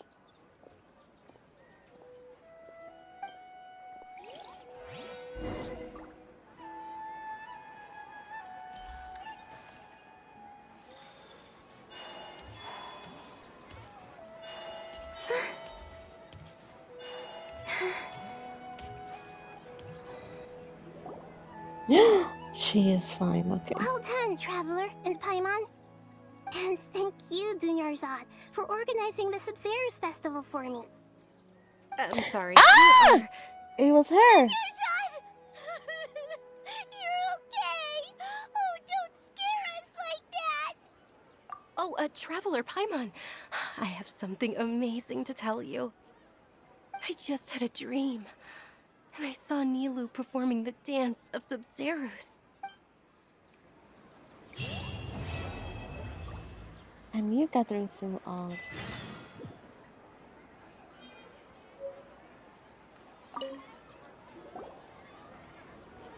You're actually Nahida, aren't you? Paimon felt like Catherine was acting weird when we met at the Sub-Zero's festival. And Dunyarzad, did you save her? It's a really long story. We shouldn't disturb her. Her consciousness is still weakened. Let's chat somewhere else. How about by the Traveler's favorite bench? That's crazy. That's become my bench. What's going on? Why are you two so excited to see me? Hasn't it only been a night? It's actually been much longer than that. Oh? Strange. Was I really asleep that long?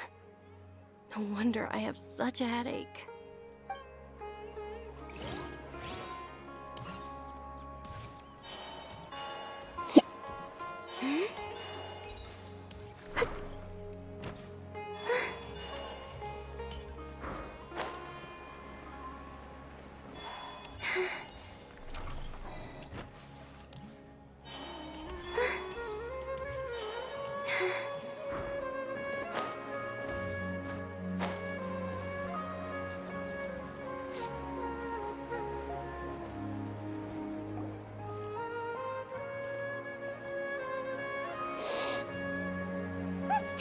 Dunyarzad first. It's such a relief that she's alright. After we parted on the last day of the Sub-Zero's festival, I left the city and saw what the traveler had described. Among the countless dreams, I found one that was growing fainter and fainter. This proved my suspicion.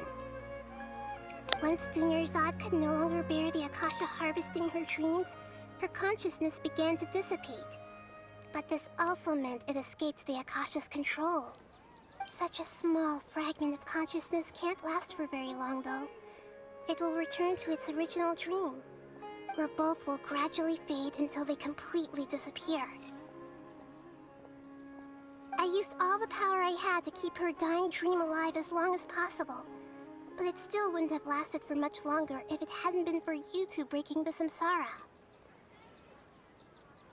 So it looks like we did manage to save Dunyarzad in the end. And not a moment too soon.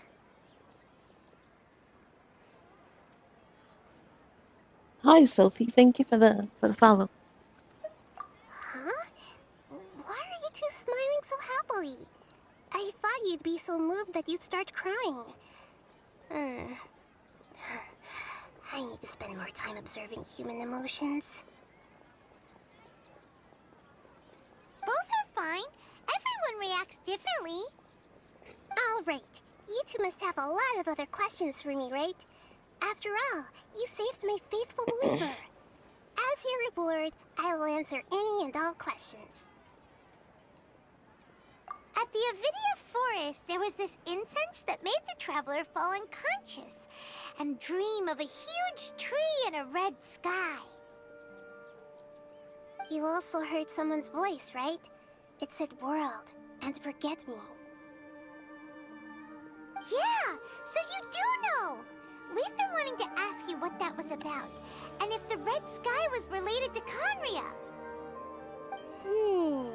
It seems like the traveler established a connection to Irminsul. That was a message left by Greater Lord Rukkhadevata's residual consciousness in Irminsul. Perhaps her last memory before she died.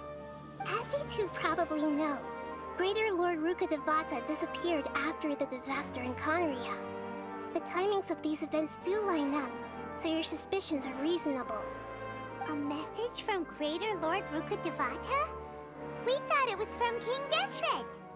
King Deshret? That god who died even longer ago? Some present-day desert dwellers still worship him. You probably just heard some of their conspiracies. Okay, so what does the message mean? I still haven't managed to decipher it. Even the Akasha isn't currently capable of doing that. Greater Lord Rukkhadevata's residual consciousness in Irminsul seems to be contaminated with something that has a very dangerous aura to it. Many devoted scholars go mad as soon as they connect their consciousness. I've warned the Academia about this many times, but people still keep falling victim to it. But I believe this is the key to saving Irminsul. That's why I've kept trying to decipher it. So the tree in the vision was Irminsul? Oh, Tainari also said that Irminsul is sick! Is it because of the contaminated consciousness? But even if you can't figure out what that vision was all about, it seems like our search for you was all in vain. The Traveler wasn't affected after coming in contact with that consciousness. I've never seen anyone like that. With you here, we may have a chance at deciphering it. No, we must decipher its secrets. I've already eliminated all other factors that might affect Irminsul.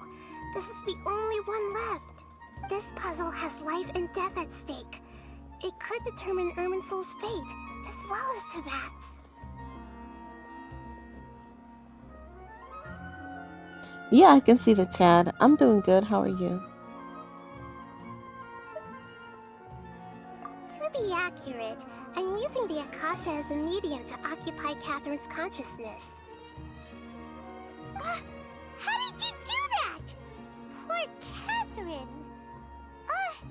Does this mean you can also occupy other people's consciousnesses? Theoretically, I can enter anyone's mind as long as they're wearing their Akasha terminal. The Akasha is the legacy of Greater Lord Rukkhadevata. As Lesser Lord Kusanali and the first Akasha terminal, my consciousness has always been linked to the Akasha. I've always respected my people's free will, so I've never actually occupied their consciousness. When necessary, I just borrow this bionic Snezhnayan puppet.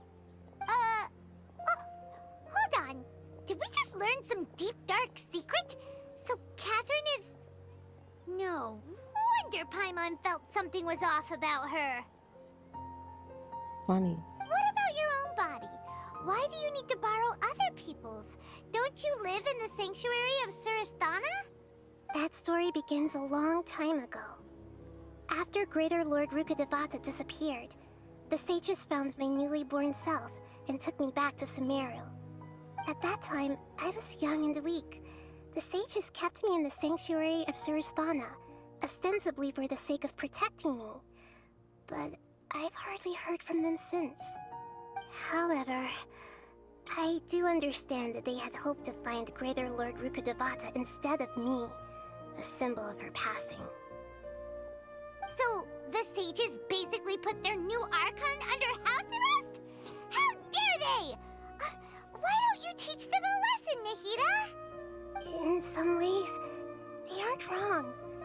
Greater Lord Rukkhadevata was omniscient and omnipotent. Even after her death, the Akasha is still empowering this nation. And I'm still really far away from being able to call myself the God of Wisdom.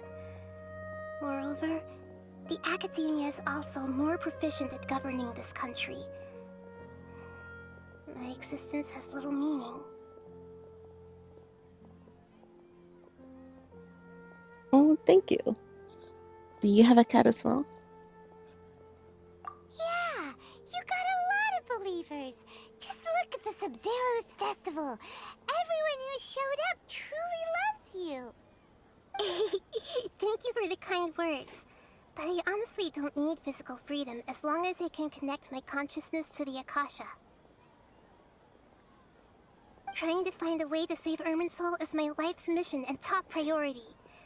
I will work on that, and try to live up to being a deity in the meantime. Every once in a while, I will also take up the duties of the God of Wisdom and enlighten a lost soul here and there. Doing all that should be enough. There's never been any big problems with the Academia's governance of Sumeru. This is the first time I've seen them step out of line. I wonder what caused them to go down this path, and what they hope to achieve. Always. Even though the city's residents haven't noticed anything strange, if the Traveler hadn't broken the Sub-Zero's samsara, the situation could have become dire.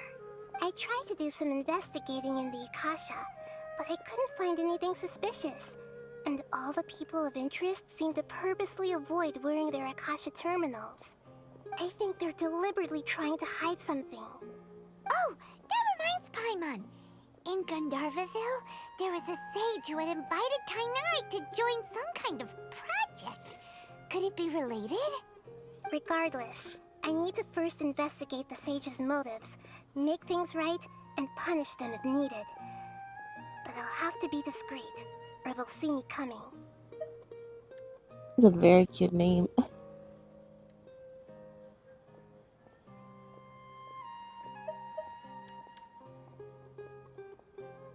You mean how the Akasha stops you from having dreams? Yeah, it's been such a long time. No one's noticed something's up? It's not that no one noticed. It's more like no one cared.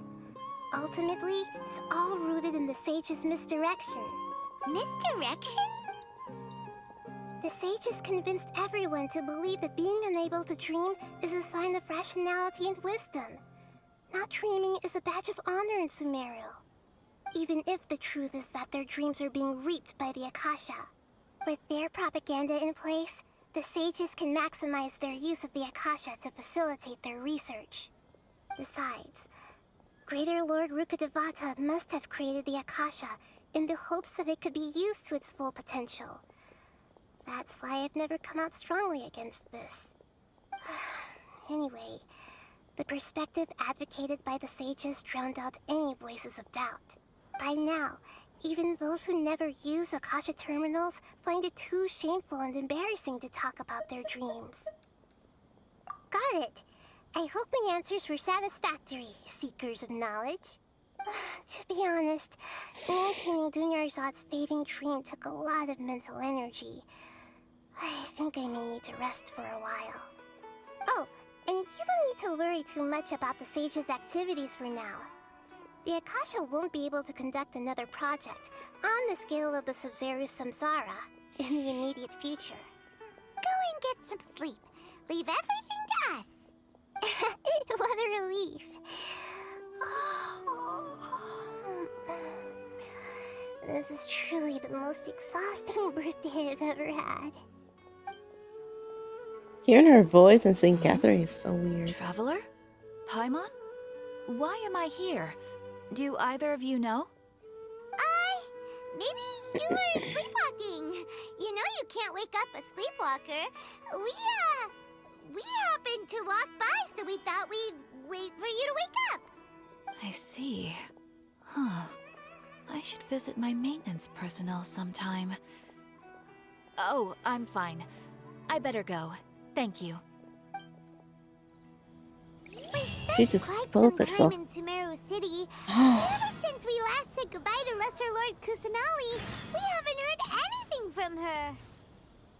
Oh, we can't just keep waiting around like this. Let's go find Catherine and pick up some work so we can at least keep ourselves busy.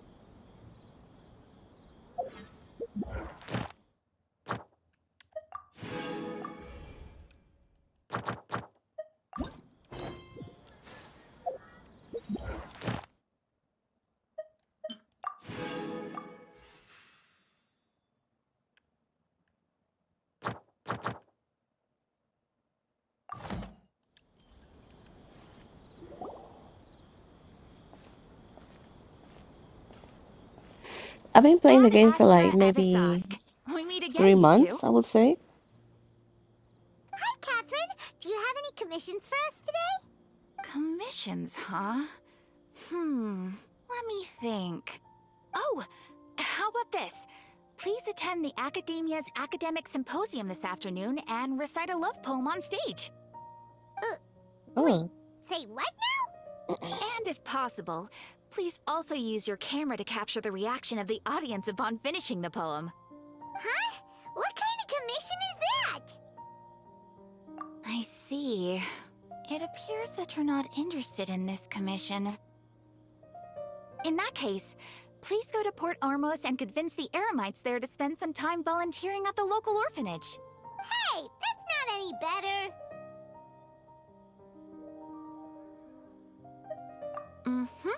I'm sure the mercenaries will have some interesting reactions as well. Paimon's gotta ask. Just who exactly has been submitting these commissions to the Adventurers Guild? Oh, the commissioner? Well, actually, I just wanted to see the two of you in action. Was it so obvious? I was hoping you'd actually take one of those commissions. That kind of chance to observe humans doesn't come by often. Ah, so it's Nahida. Paimon just knew Catherine wouldn't crack those kinds of jokes. When did you get into her head? From when she said, Ad Astra Abyssosque? I hope this is not spoiling anything for you if you just started playing the It's been game. you this whole time? Are you done resting up, Nahida? Yes. I've been sleeping ever since we parted ways, and I even had a really, really long dream. It was another dream about the Sub-Zero's festival, except it was a happy one. In my dream, I was sitting in the middle of a flower terrace, and everyone in Sumeru City was holding hands as they danced in circles around me. They danced round and round, and everyone looked really happy. I also got to sit on a gigantic flower carriage. Ferris, the Knight of Flowers, raised me really, really high above the ground. and I was throwing an endless amount of Yalda candies at the children. You know, Nahida, maybe your dream is how the Sub-Zero's festival really should be. It's meant to be a joyous time where everyone gets together to celebrate your birthday. Yeah, same. I usually forget by the time I get to the part, so I don't really mind spoilers that much. Huh? Wasn't I describing a really happy dream? Why are you both looking at me like that? Wait, could this be an example of the emotion known as pity? No, we aren't pitying you. That would only make everything worse. We just don't want you to feel too sad. By the way, have you had a chance to visit Dunyarzad? How's she doing? The Homianis haven't allowed any visitors after the festival, so we haven't been able to check on her. Yes, I paid her a visit right after I woke up. She was resting at the time. Her condition is stabilized. However, since Elazar is a manifestation of the withering on the human body, we can only cure it by finding a way to take care of Irminsul's own withering. But for the moment, our top focus should still be figuring out what the sages are up to and what they're planning. Right. Who knows what'll happen if they manage to pull off another scheme like the Samsara of the Sub-Zero's festival? So our first priority should be investigating and putting a stop to the sages' activities. As for how we should pull that off, let's discuss it somewhere else. There are too many adventurers around here. Oh, good point. Sorry, adventurers. We're gonna be borrowing Catherine for a little while.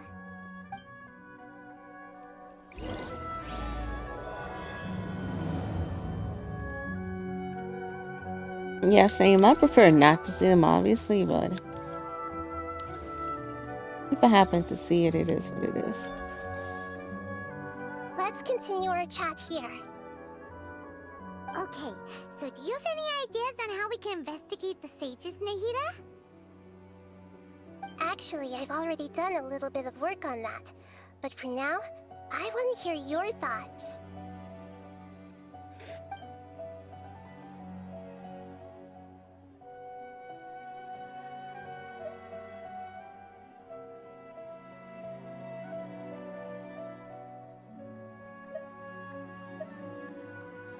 No way, that's too risky. You mean it'd be too easy to get caught? No, it's not that. We shouldn't involve innocent students in this. A single mistake could completely ruin their lives. Doing that would be ignoring the safety of my people for my own selfish goals.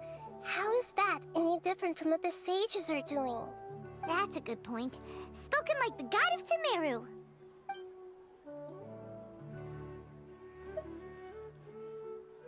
We're in the dark as of now. Since we still don't know anything about their goals, any rash move could tip them off and lead to terrible consequences. After all, every person in Sumeru City is one of their hostages. I've already tried that, but all the key members of the Academia, even the core of 30 guards, intentionally avoid wearing their Akasha terminals. It seems that from the very beginning, they've been guarding against info leaks from the Akasha. Of course, it could also be because they're wary of me. Have you already caught the sage's attention? I'm guessing not yet, but distrusting me would make perfect sense if they've ever paid attention to the urban legends about me. In any case, I probably can't take over their minds directly. Are we really out of ideas? Nahida, you're super smart, so you already have something in mind, right? Don't keep us in suspense. Spill the beans already. According to a popular theory from the Vahumana Darshan of the Academia, rejecting impractical motions at the beginning of a planning session will give more weight to the actual proposal. Okay, but aren't you the god of wisdom? You don't have to use that kind of gimmick to make us take your ideas seriously. Well, I've been thinking that if I can't directly possess the leaders, and if I can't get ordinary people involved, Then I should find someone who's already involved, but hasn't decided to side with the sages. You're saying we should recruit a spy? That does sound like it could work. Oh, before coming back, we met someone named Alhaitham. He seems like he acts alone, and he likes doing stuff behind the Academia's back. They probably aren't in cahoots. Actually, I already have someone in mind. Do you still remember that female scholar named Setaria? Setaria? Oh. Paimon remembers now. Isn't she the one who's always trailing behind the Grand Sage of the Academia?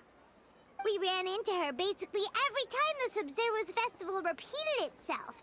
You could even say we're old enemies by now. Paimon still remembers the smug and mean way she always spoke to Nilou. I've always liked observing all kinds of people, and Setaria has always stood out from the crowd. Why? She was born in the desert and was hailed as their greatest genius.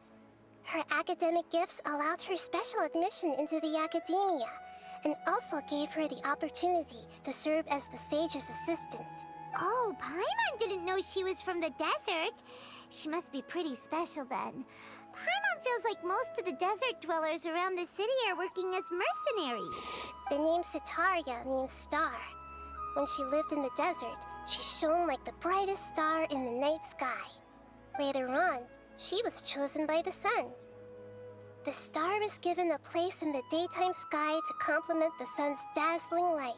Soon after, the star witnessed the sun scorching the earth, which brought forth many disasters. The star began to waver. Instead of staying beside such a sun, wouldn't it be better to return and light up part of the night sky? But in the end, she couldn't give up the radiance of daytime. To cope with her shame, the star buried her guilt and closed her eyes.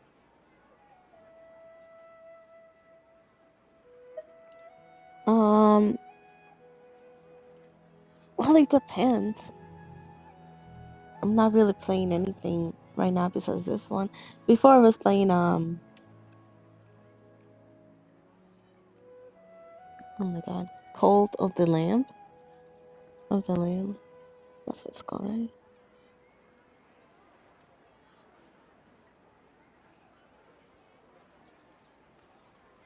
Yeah, Cold of the Lamb. On my Switch. From the sound of it, Setaria's just hung up on the research opportunities here. But she doesn't really support the Academia. She still feels guilty about not doing more for the desert, right? She's just running away from her problems. Indeed. When they are presented with complex moral issues, many people will simply plug their ears and go with the flow until the problem can't be fixed anymore. She's suppressing a lot of guilt, but before she realized it, she had already become the sage's accomplice. She can't deny her part in their schemes anymore. Right. We must somehow make her face her problems again. That way, not only can we get useful intel from her, but she can also use it as an opportunity to redeem herself. From my past observations, Setaria will take a day off from the Academia every 10 days to do some shopping in the city. Tomorrow afternoon just happens to be a shopping day for her. That'll be our chance. To prepare, let's go check out some of her favorite spots, and have a quick chat with a few of the vendors there.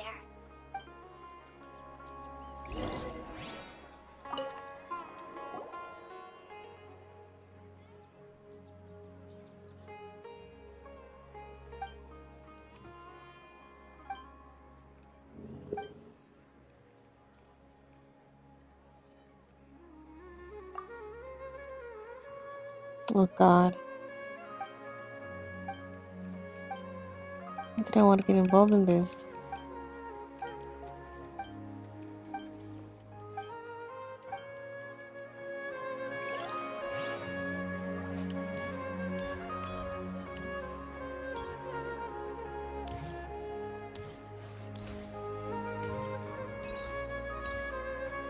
Oh, the I didn't put a chest back here or something.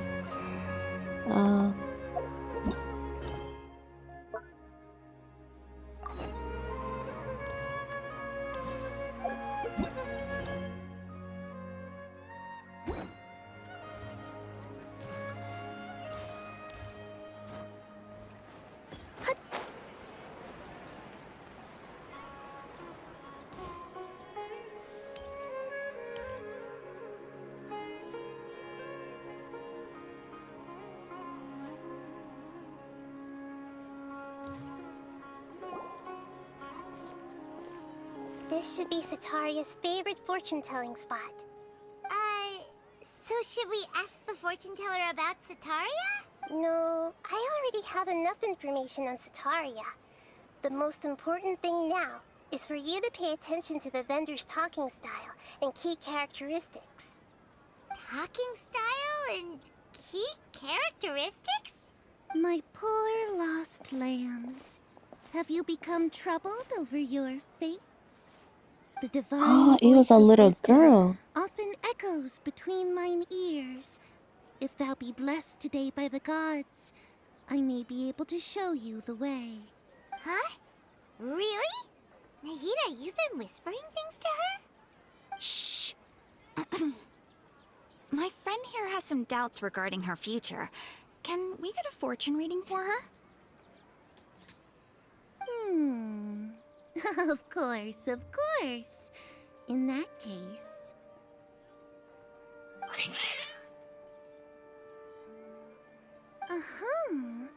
It would seem that Harut and Marut are quite wary of you.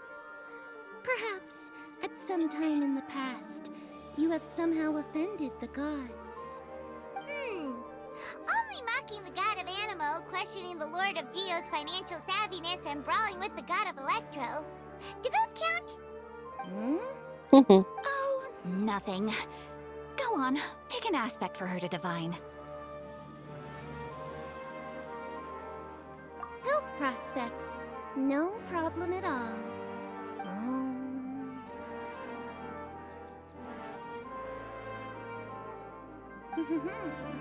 The gods have spoken.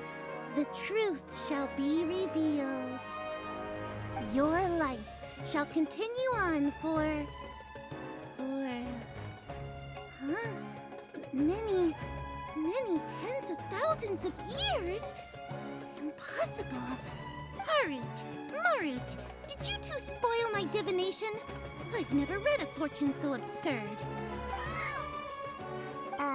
Actually, Paimon thinks this is probably the most accurate fortune-telling you've ever done. I admit that the orientation of today's celestial matrix is, suboptimal. As such, there will be no charge. Is that so? Well, that can't be helped. Right? She was so excited. I almost wanted to pick the loved Food one. offerings for Harut and Marut on your next visit. Perhaps they could help you reverse the wheels of fate. Any tips? Not really. I don't really stream that often. So I wouldn't say I'm like an expert at it.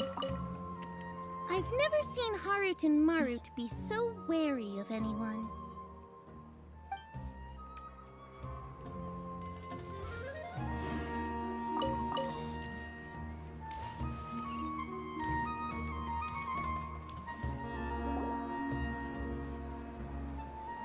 Is this another one of Sataria's favorite stalls? Yep. It belongs to a king.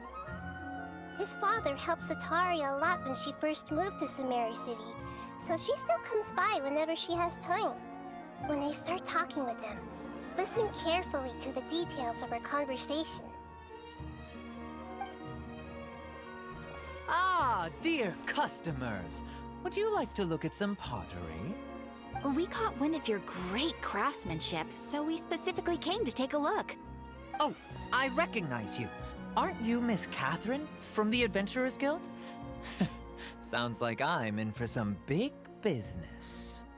Speaking of, where did you learn this trade? I suppose you could say it all started with my dad. He's a mason by trade, but I picked up an interest in clay while apprenticing for him. After that, I began making pottery by myself in secret, and I simply changed trades when my works turned out well. Although it's a pity that I'm no longer making much use of the knowledge provided to me by the Akasha. That's nice. You're making a living doing something you love. So is your father still working as a mason? Oh no, not anymore. A few years back, he fell from a roof and broke his leg. Since he had already saved enough Mora over all these years, he's just enjoying the retired life in Port Ormos nowadays. I see. We wish him peace and happiness in his retirement. I'll have someone in charge of logistics at the guild come by another day for some goods. We'll leave you to it. Take care now. No problem. Rest easy, all our goods are sure to meet your every need. Hmm.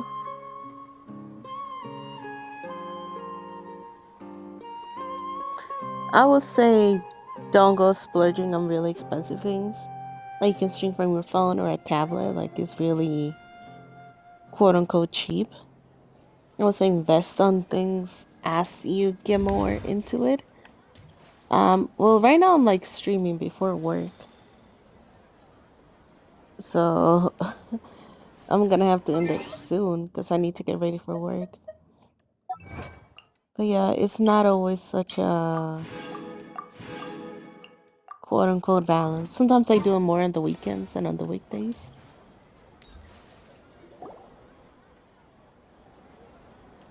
This should be our final stop. Sataria's always thinking of this restaurant when she's working at the academia. So she always comes by whenever she's out in the city. Nahida, you've really thought of everything. It's my duty to protect Sumeru's citizens, after all. Hi there. I feel like I've seen you down by the docks before. Huh? Sorry, I don't quite remember. If I recall, you were having a discussion with someone about shipbuilding at the time. Ah, that's right! I've always been really interested in feats of marine engineering. After all, I grew up in Liyue Harbor and spent my entire childhood staring at the ships going in and out of the port. I came to Sumeru to study, but failed to make it into the academia due to my lack of talent. But I'm still discussing all kinds of problems with different scholars, and I'm continuing to study and perform research from the restaurant's basement. I'm sure I'll get into the academia after their next round of exams. What an admirable spirit for learning! Amazing! Sure, but you'll find hardworking people wherever you go. So this restaurant has a basement as well? Huh. First I've heard of it. That's right. It's not usually open to patrons. Most of the time, employees use it for breaks or to hold private events. I see. Guess that makes sense.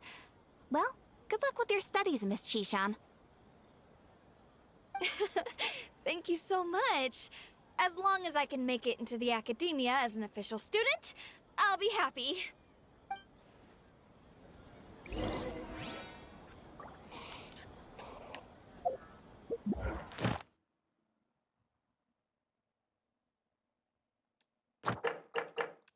I think I'm gonna end it here because I need to go.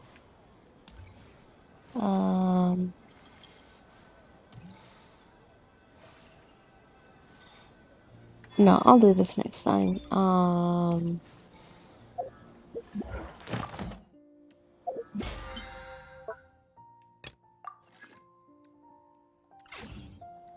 Yeah, thank you for watching, and I'll stream tomorrow, hopefully.